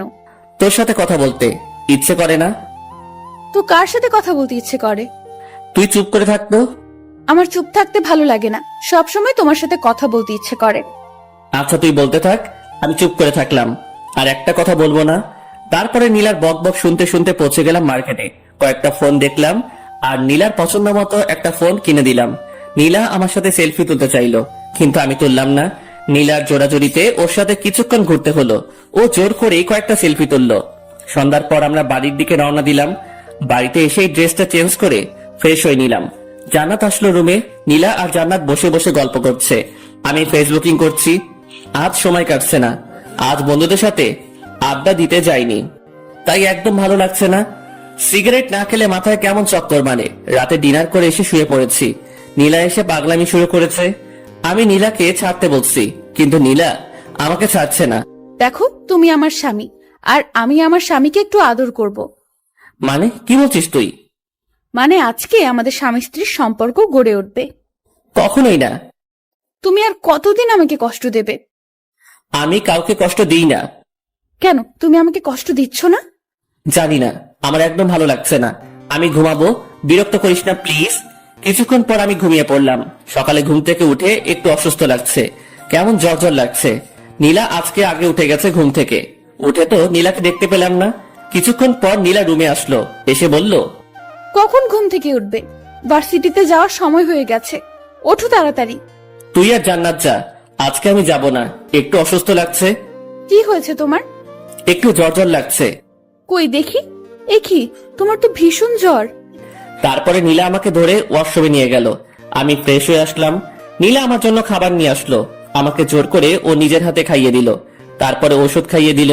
নীলার সেবা যত্নে আমি খুব তাড়াতাড়ি সুস্থ হয়ে গেলাম। এই কয়দিন আমি বুঝলাম নীলা সত্যি আমাকে খুব ভালোবাসে। নীলাকেও আমার ভালো লাগতে শুরু করে। আমি ভাবছি নীলাকে আমি আপন করে নেব, আস্তে আস্তে ওকে আপন করে নেব। হুট করে যদি একবার চেঞ্জ হয়ে যায় তাহলে কেমন লাগবে? তার চেয়ে বরং আস্তে আস্তে নীলার কাছে যাই। অসুস্থ থাকে 2 দিন থেকে ভার্সিটিতে যাওয়া হয়নি, বন্ধু বান্ধবের সাথে আড্ডা দেওয়া হয়নি। আজ বিকেলে বাজারে গেলাম আড্ডা দিতে। সন্ধ্যা হয়ে এসেছে, এমন সময় নীলা আমাকে ফোন করলো। হ্যালো, কোথায় আছো তুমি? এই তো বাজারে আছি। তাড়াতাড়ি বাড়িতে চলে এসো। আচ্ছা, আসছি একটু পর। তুমি এখনো পুরোপুরি সুস্থ হওনি, তাড়াতাড়ি আসো প্লিজ। আচ্ছা ঠিক আছে। বন্ধুদের সাথে আড্ডা দিয়ে 8টার দিকে বাড়িতে গেলাম। কলিং বেল দিলাম, নীলা এসে দরজা খুললো। এই, তোমাকে না তাড়াতাড়ি আসতে বললাম? তাড়াতাড়িতে চলে আসলাম। এটা তাড়াতাড়ি আসা হলো? রাত 8টা পেরিয়ে গেছে। রাত 8টা আবার দেরি হলো নাকি? আচ্ছা ঠিক আছে, তাড়াতাড়ি ফ্রেশ হয়ে আসো। আচ্ছা ঠিক আছে। পরে আমি ফ্রেশ হয়ে রুমে আসলাম।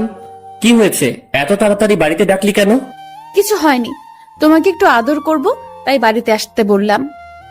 আদর মানে? আদর বোঝো না? আচ্ছা দেখাচ্ছি। আজ নীলাকে দেখতে একদম অন্যরকম লাগছে, কেমন ছটফট করছে আমার ভালোবাসা পাওয়ার জন্য। নীলা আমাকে জড়িয়ে ধরে বিছানায় শুইয়ে দিল। আমি তেমন রিয়েক্ট করলাম না। নীলা আস্তে আস্তে আমার খুব কাছে চলে আসলো। দুজনের নিঃশ্বাস দুজনের মুখের উপরে পড়ছে। আমি নীলার চোখের ভাষা বুঝতে পারলাম, কিন্তু ওর কাছে এগিয়ে গেলাম না। নীলা শুধু ছটফট করছে। আমি সবকিছু বুঝেও নীলার কাছ থেকে সরে গেলাম। আর কত কষ্ট দেবে আমাকে? একবার আসো আমার কাছে। আমি মনে মনে বলছি, হারে পিচ্ছি, আস্তে আস্তেই তোর খুব কাছে চলে যাব, আপন করে নেব তোকে। তুই শুধু একটু ধৈর্য ধর। কিছু বলছো না কেন? আমার কষ্টটা একবার বোঝার চেষ্টা করো। আমি কোনো কথা বললাম না। কি বলবো? আমি যে হঠাৎ করে নীলার কাছে যেতে পারছি না। নীলাকে খুব শক্ত করে জড়িয়ে ধরতে ইচ্ছে করলো, আলতো করে ওর কানের কাছে মুখ নিয়ে বলতে ইচ্ছে করলো, আমিও যে তোকে ভালোবাসি ফেলেছি পিচ্ছি। কিন্তু অজানা এক বাধায় সবকিছু আটকে গেল, কিছুই করতে পারলাম না। আম্মু এসে আমাদের ডিনার করার জন্য ডাকলো। আমি আর নীলা নিচে গেলাম ডিনার করতে। আব্বু চলে এসেছে। আমরা সবাই একসাথে ডিনার শেষ করলাম। রুমে এসে বসে আছি, মানে নীলার জন্য অপেক্ষা করছি। নীলা একটু পরে আসে। আম্মুকে মনে হয় একটু একটু হেল্প করে, তাই আসতে একটু দেরি হয়। কিছুক্ষণ পর নীলা আসলো, হাতে 1 গ্লাস পানি আর ওষুধ নিয়ে।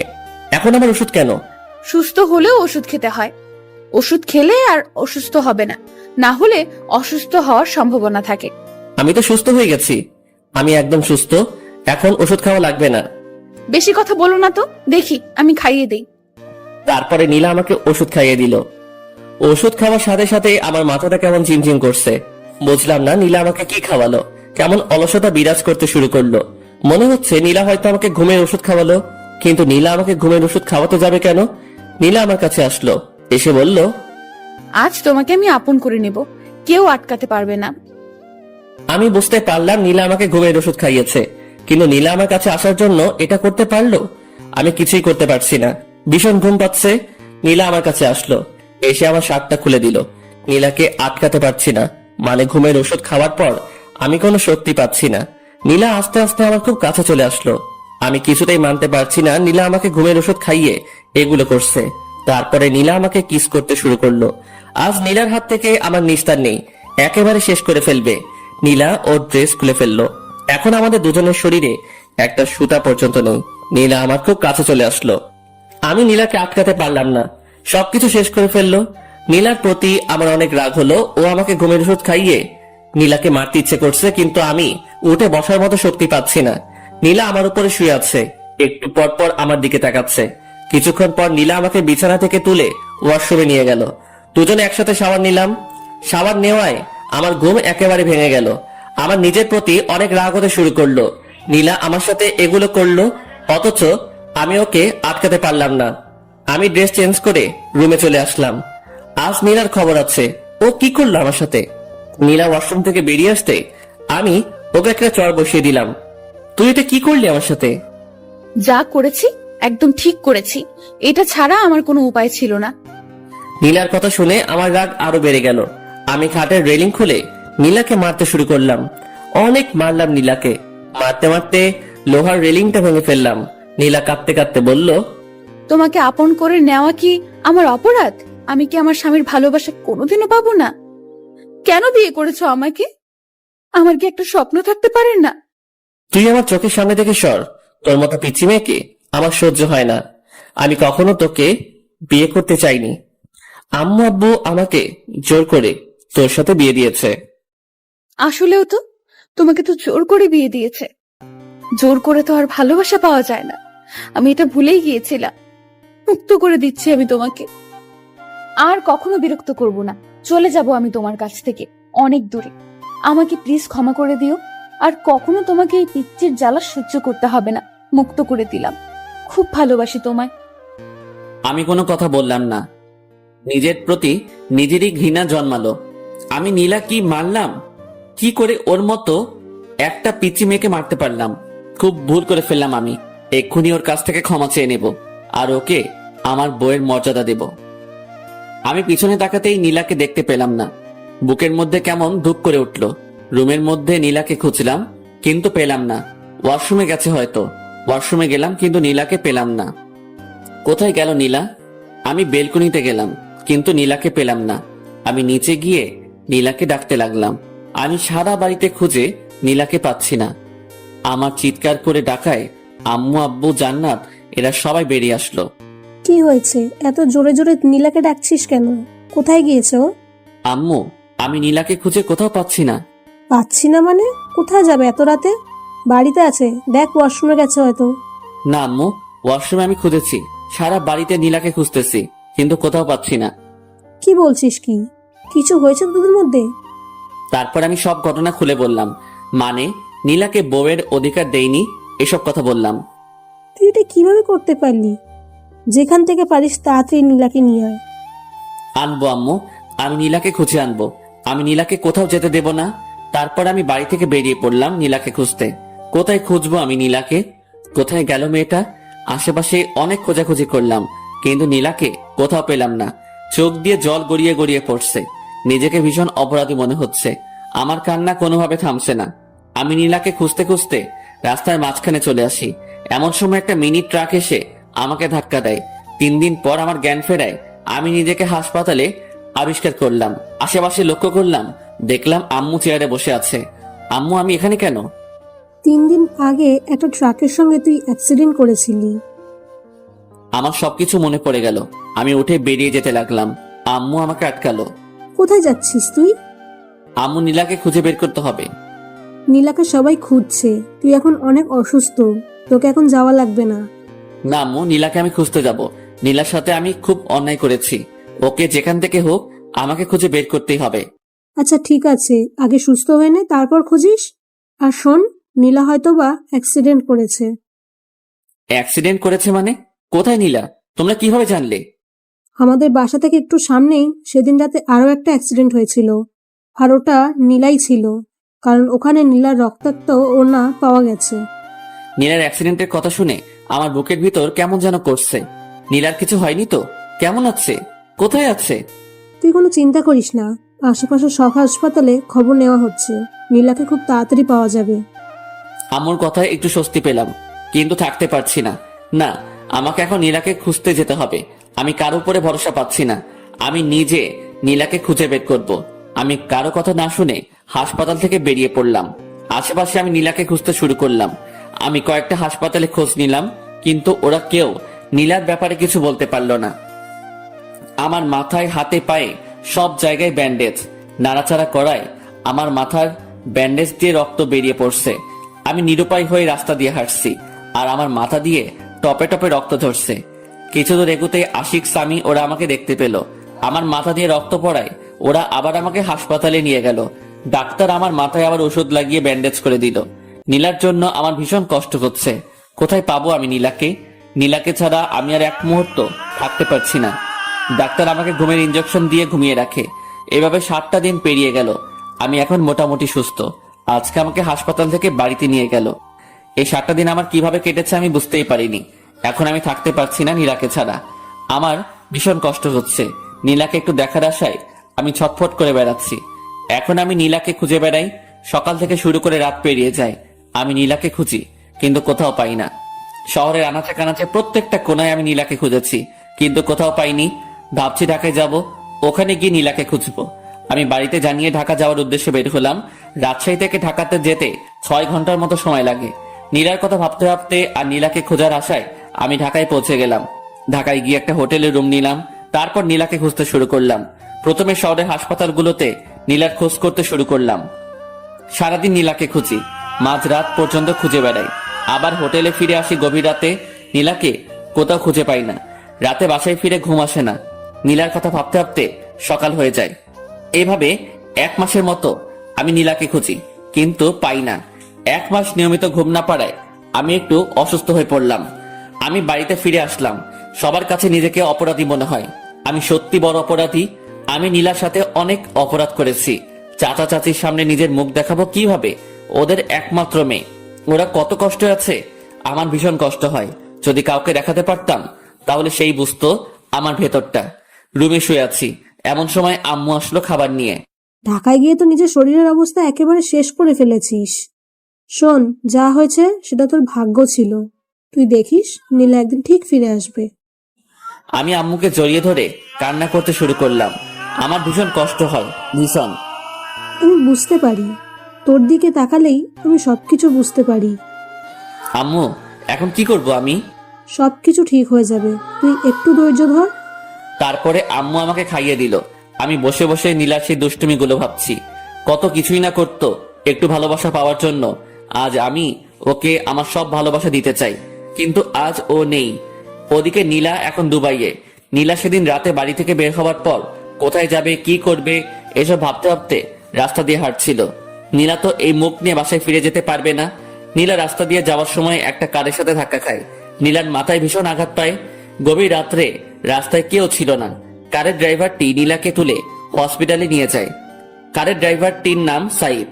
সাইদ নীলাকে হসপিটালে নিয়ে যাওয়ায় নীলাকে হালকা চিকিৎসা দেয়। ডাক্তার বলেন রোগীর মাথায় ভীষণ আঘাত লেগেছে, একটা অপারেশন করাতে হবে। আর আমরা এই গুরুত্বপূর্ণ অপারেশনটি করতে পারবো না। রোগীকে উন্নত চিকিৎসার জন্য ঢাকায় নিয়ে গেলে ভালো হয়। আর অপারেশনটা যত তাড়াতাড়ি হবে রোগীর জন্য ততই ভালো। অপারেশনে যদি কোনো ত্রুটি হয় তাহলে রোগীর স্মৃতিশক্তি হারিয়ে যেতে পারে। এমন সময় সাইদ পড়ল ভীষণ বিপদে। সাইদ কি করবে, কিভাবে নীলার ভালো অপারেশন করাবে? সাইদ তার বাড়ির লোকজনের সঙ্গে কথা বলবে। সাইদ সহ ওদের পরিবারের সবাই প্রবাসে বসবাস করে, মানে দুবাইয়ে থাকে। সাইদ বাংলাদেশে বেড়াতে এসেছে। সাইদের বাড়ির লোকজন বলল মেয়েটিকে নিয়ে দুবাই চলে আয়, এখানে ওকে উন্নত চিকিৎসা দিলে ও খুব তাড়াতাড়ি সুস্থ হয়ে যাবে। সাইদ ডাক্তারের সঙ্গে কথা বলে নীলাকে দুবাই নিয়ে যাওয়ার ব্যবস্থা করলো। নীলা মাথায় ভীষণ আঘাত পাওয়ায় জ্ঞান হারিয়ে ফেলেছে। এখনো পর্যন্ত নীলা অজ্ঞান হয়ে আছে। ওখান থেকে নীলাকে দুবাই নিয়ে যেতে একদিন সময় লাগলো। তারপর নীলাকে দুবাইয়ের সবচেয়ে ভালো একটা হসপিটালে শিফট করা হলো। দুবাইয়ের ডাক্তাররা নীলার অপারেশন করতে শুরু করলো। মাথায় আঘাত, খুব গুরুত্বপূর্ণ একটা অপারেশন। অপারেশন করতে প্রায় 3 ঘন্টার মতো সময় লাগলো। ডাক্তার বলেছে অপারেশন সাকসেসফুল, কিন্তু নীলার জ্ঞান ফিরতে অনেক দেরি হবে। নীলা কোমায় চলে গেছে। এখান থেকে জ্ঞান ফিরতে কত সময় লাগবে তা বলা সম্ভব নয়, তবে ডাক্তারদের ধারণা মতে 2-3 মাস সময় লাগতে পারে। এদিকে 1 মাস পেরিয়ে গেছে। আমি নীলাকে শহরের আনাচে কানাচে খুঁজে বেড়াই, কেউ নীলার একটু খোঁজও দিতে পারে না। রাত দিন এক করে আমি নীলাকে খুঁজে বেড়াই, আশা একটাই, নীলাকে আমি একদিন ঠিক খুঁজে পাবো। আব্বু পুলিশকে জানিয়েছিল, পুলিশেরও নীলাকে অনেক খোঁজার ব্যবস্থা করেছে, কিন্তু তারাও ব্যর্থ। এইভাবে নীলাকে খুঁজতে খুঁজতে আর বুকে কষ্টের পাহাড় জমিয়ে থাকতে থাকতে আরো 2টা মাস কেটে গেল। আজ 3 মাস পেরিয়ে গেল, নীলার কোনো খবর নেই। আমি এখনো নীলাকে খুঁজে বেড়াই। একদিন লাঞ্চ করছি, এমন সময় আম্মু বলল, দেখ, নীলাকে তো অনেক খুঁজলি, কোথাও পেলি না। ভাগ্যে থাকলে একদিন নীলা ঠিক ফিরে আসবে। তার চেয়ে বরং তুই আবার ভার্সিটিতে যা, ক্লাস কর, তোর সময় কেটে যাবে। আচ্ছা আম্মু, কালকে থেকে ভার্সিটিতে যাব। ওদিকে 3 মাস পর নীলার জ্ঞান ফিরল। ডাক্তাররা আগে থেকে বলেছিল যে আজকে বিকেল 3টা-4টার মধ্যে নীলার জ্ঞান ফেরার সম্ভাবনা রয়েছে। তাই সাইদ সহ ওর আব্বু আম্মু ওরা হসপিটালে এসে বসে থাকে নীলার জ্ঞান ফেরার আশায়। নীলার জ্ঞান ফিরে এসে দেখলো সে একটা হসপিটালে। আশেপাশে লক্ষ্য করতে দেখলো 3 জন বসে আছে। আমি এখানে কেন? আপনি এখন দুবাইয়ে আছেন। 3 মাস আগে আমার কারের সঙ্গে আপনার অ্যাক্সিডেন্ট হয়, আর আপনাকে উন্নত চিকিৎসার জন্য দুবাইয়ে আনা হয়। নীলার আস্তে আস্তে সবকিছু মনে পড়ে গেল। সাইদের মা নীলাকে উদ্দেশ্য করে বলল, কি নাম তোমার? আমার নাম নীলা। তোমার কি বাসার কথা কিছু মনে পড়েছে? হ্যাঁ, আমার সবকিছু মনে পড়ছে। খুব ভালো, তুমি কোনো চিন্তা করো না, তোমাকে তোমার বাসায় পৌঁছে দেওয়া হবে। নীলা মুখ গোমরা করলো। কি তোমার বাসার কথা বলায় তুমি মন খারাপ করলে কেন? কি হয়েছে তোমার? সবকিছু আমাকে খুলে বলো। তারপরে নীলা সবকিছু খুলে বলল। বুঝলাম, ছেলেটি এত খারাপ, তোমাকে এভাবে কষ্ট দিল। না, ওকে খারাপ বলবেন না, যতই হোক ও আমার স্বামী। এত কিছুর পরও তুমি ওকে স্বামী বলছো? হাজার অপরাধ করলেও আমার স্বামী, আমি ওকে ভীষণ ভালোবাসি।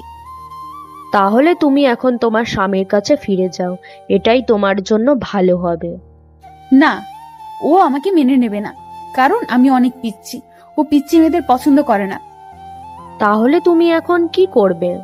যেদিকে দু চোখ যায় চলে যাব, কিন্তু আমি ওর কাছে কখনোই ফিরে যাব না।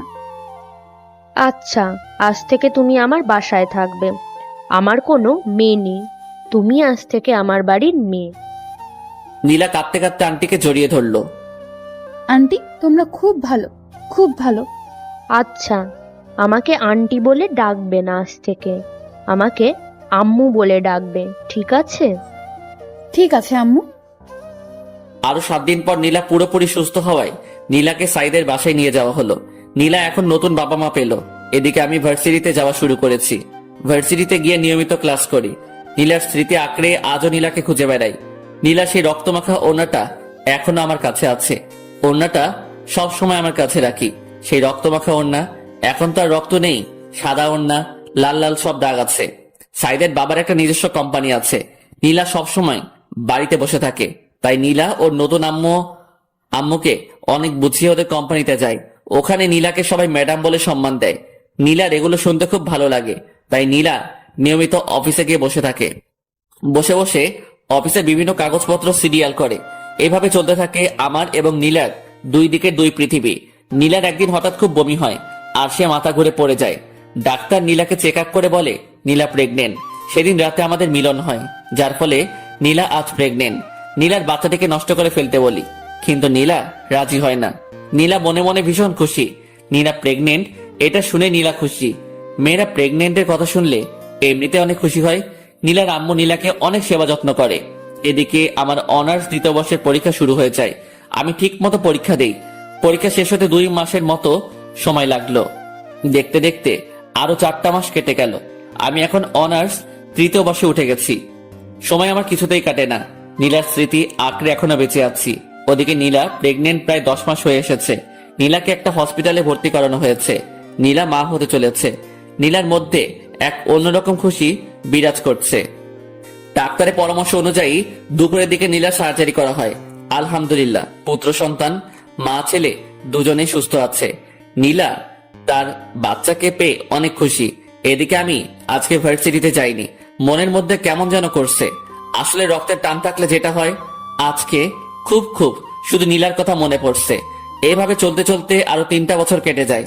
আমার বিসিএস কমপ্লিট। আম্মু আব্বু আমাকে কোনো চাকরি বাকরি করতে দেয়নি।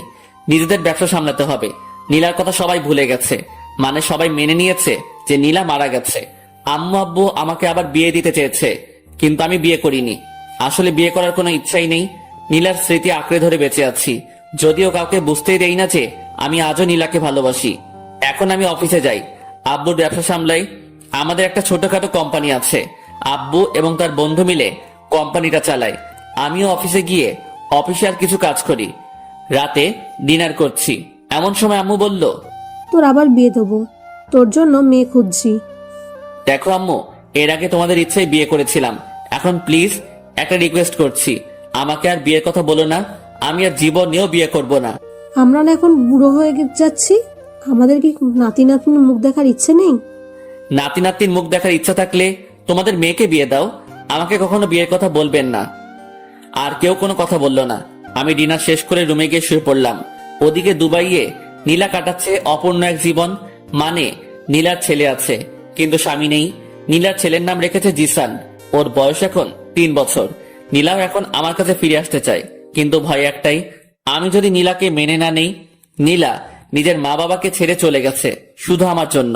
মেয়েটা তো অনেক কষ্ট সহ্য করে আজও টিকে আছে। জিসান তার আব্বুর ভালোবাসা থেকে বঞ্চিত। নীলা জিসানকে বুঝতে দেয় না যে তার আব্বু নেই। জিসান ওর আব্বুর কথা জিজ্ঞাসা করলে নীলা বলে, আমি তোর আব্বু, আমি তোর আম্মু। সাইদদের দুবাইয়ের কোম্পানির সাথে আমাদের কোম্পানির একটা ডিল হয়। 2 কোম্পানি থেকে একটা মিটিং করার সিদ্ধান্ত হয়, আর মিটিংটা আমাদের দেশে হবে এটা নির্ধারণ করা হয়।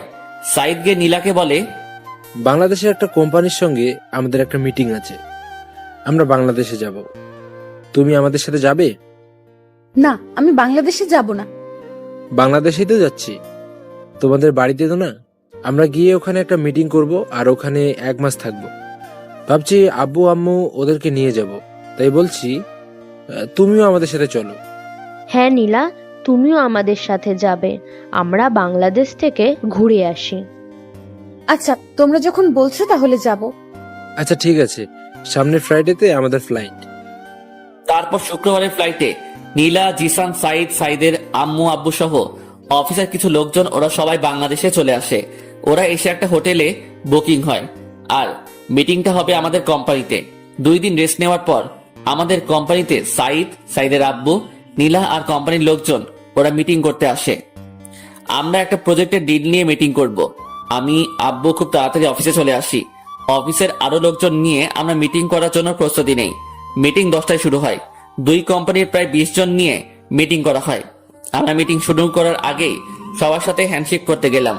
সবার সাথে হ্যান্ডশেক করছি আর নিজেদের নাম বলছি। সাইদের সঙ্গে হ্যান্ডশেক করতে গেলাম, ইমন ইসলাম। সাইদ হাত বাড়িয়ে বলল, সাইদ চৌধুরী। তারপরে পাশে হ্যান্ডশেক করতে গেলাম, একটা মেয়ে হাত বাড়িয়ে বলল, নীলা চৌধুরী। আমি নীলার মুখের দিকে তাকিয়ে থাকলাম। নিজের চোখ দিয়ে কি দেখছি বিশ্বাস করতে পারছি না। আমার চোখের সামনে নীলা দাঁড়িয়ে আছে, মুখ দিয়ে কোনো কথা বের হচ্ছে না, গলা শুকিয়ে আসছে। আমি কোন রকম হ্যান্ডশেক করে আমার নাম বলে বসে পড়লাম। কিছুই বুঝতে পারছি না। আজ প্রায় 4 বছর পর নীলা আমার চোখের সামনে। আমি নীলার দিকে তাকাচ্ছি, কিন্তু নীলা আমার দিকে একবারও তাকাচ্ছে না। নীলার আগে যার সাথে হ্যান্ডশেক করলাম উনি বলল ওনার নাম সাইদ চৌধুরী, আর নীলা বলল ওর নাম নীলা চৌধুরী। কি আজব, নীলার মনে হয় ওনার সাথে বিয়ে হয়েছে। যাক, তাও খুশি হলাম। নীলা তো বিয়ে করে সুখে আছে, আজ আমি অনেক খুশি। তারপরে মিটিং এর দিকে মনোযোগ দিলাম। মন কিছুতেই বসছে না। আজকের মতো মিটিং শেষ হলো, কিন্তু সম্পূর্ণ ডিল নিয়ে আলোচনা করা হলো না, তাই কালকে আবার মিটিং করা হবে। আমি বাড়িতে গিয়ে সরাসরি রুমে চলে গেলাম। চোখ দিয়ে খুব জল ঝরছে। আজ আমি অনেক খুশি। আজ নীলাকে দেখলাম, তাও তো নীলা সুখে আছে, এটা দেখেই অনেক ভালো লাগছে। পরের দিন আমি খুব তাড়াতাড়ি অফিসে চলে গেলাম। এমন সময় সাইদের একটা ফোন আসলো। সাইদ একটু সাইডে গিয়ে ফোনটা রিসিভ করলো। নীলা আমাকে উদ্দেশ্য করে বলল, কেমন আছেন মিস্টার রিমন? হ্যাঁ ভালো আছি, আপনি? আমিও খুব ভালো আছি। তা আপনার বড় ওয়াইফ কেমন আছে? মানে? না, আপনার তো পিচ্চি পছন্দ হয় না, তাই বলছি আপনার বড় ওয়াইফ কেমন আছে? আমার কোনো বড় ওয়াইফ নেই। কেন, এখনো বিয়ে করেন নাই? না, কারো অপেক্ষায় ছিলাম। সত্যি বলছেন? হ্যাঁ, কিন্তু এখন আর নেই। এখন সে তার স্বামী সন্তান নিয়ে খুব সুখে আছে, তাই। একদম তাই। তারপর আমি জিসানের সঙ্গে কিছুক্ষণ কথা বললাম। মিটিং এর সময় হয়ে গেছে, তাই জিসানকে নামিয়ে দিয়ে আমরা মিটিং করতে গেলাম। জিসানকে নীলা ওর ফোন দিয়ে পাশের একটা রুমে বসিয়ে দিল। জিসান সম্ভবত ফোনে গেম খেলছে। আমরা সবাই মিটিং করতে বসলাম। প্রজেক্ট নিয়ে বিভিন্ন আলাপ আলোচনা করলাম। মিটিং করা শেষে সাইদের কোম্পানির সঙ্গে আমাদের কোম্পানির খুব ভালো একটা বন্ধুত্ব হয়ে গেল। আমরা মিটিং শেষ করে সবাই একসাথে লাঞ্চ করলাম। শেষবারের মতো নীলার দিকে একবার তাকালাম। নীলা হয়তো আবার চলে যাবে দুবাইয়ে, তাই শেষবারের মতো আমি নীলার মুখের দিকে তাকিয়ে আছি। হঠাৎ নীলাও আমার দিকে তাকালো। আমি নীলার দিক থেকে চোখ সরিয়ে নিলাম। লাঞ্চ শেষে একটু রেস্ট নিয়ে ওরা সবাই চলে যেতে লাগলো। আমরা ওদেরকে একটু এগিয়ে দিতে গেলাম। হঠাৎ জিসান এসে আমার পা জড়িয়ে ধরলো। আমি জিসানকে কোলে তুলে নিলাম। একটু আদর করে জিসানকে নামিয়ে দিলাম। ওরা গিয়ে গাড়িতে উঠলো। নীলা গাড়ির গ্লাস খুলে আমার দিকে তাকালো। দেখলাম নীলার চোখ দিয়ে জল পড়ছে। আমার সাথে অনেকদিন পর দেখা হলো, তাই হয়তোবা কাঁদছে। এটা খানিকের কষ্ট, একটু পরে আবার ঠিক হয়ে যাবে। আমিও গাড়ি ড্রাইভ করে বাড়িতে চলে আসলাম। বাড়িতে এসে শাওয়ার নিলাম। রুমে বসে শুধু অফিসের কথাই ভাবছি। জিসানের মায়ায় পড়ে গেছি। জিসানকে আমার খুব আপন আপন লাগছে। ওদিকে নীলা হোটেলে গিয়ে ভীষণ কান্না শুরু করেছে। নীলার আম্মু নীলার সাথে কথা বলে কিছু জানার চেষ্টা করছে, কিন্তু নীলা কিছু বলছে না, শুধু কেঁদে চলেছে।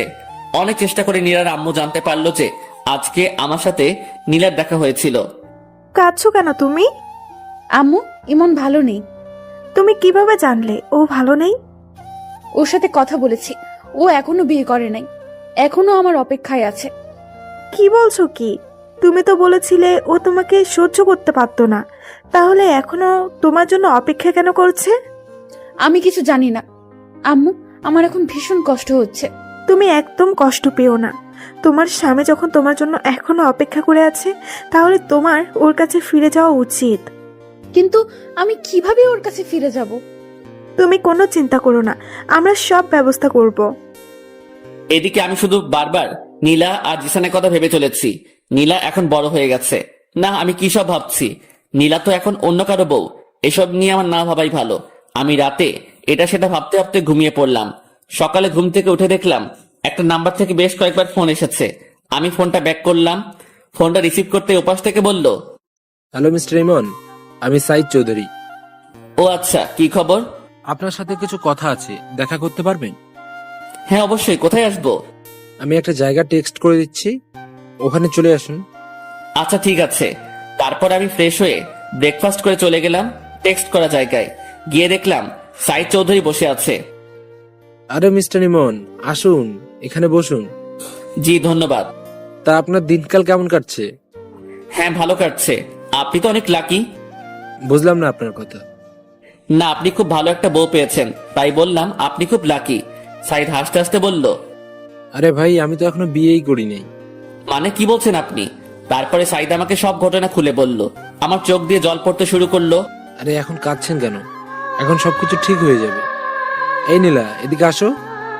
তারপরে নীলা, জিসান, ওদের সাথে আরো দুজন আসলো। ওরা মনে হয় সাইদের মা বাবা। জিসান এসে আমার পা জড়িয়ে ধরলো আর বলল, তুমি আমার আব্বু। আম্মু আমাকে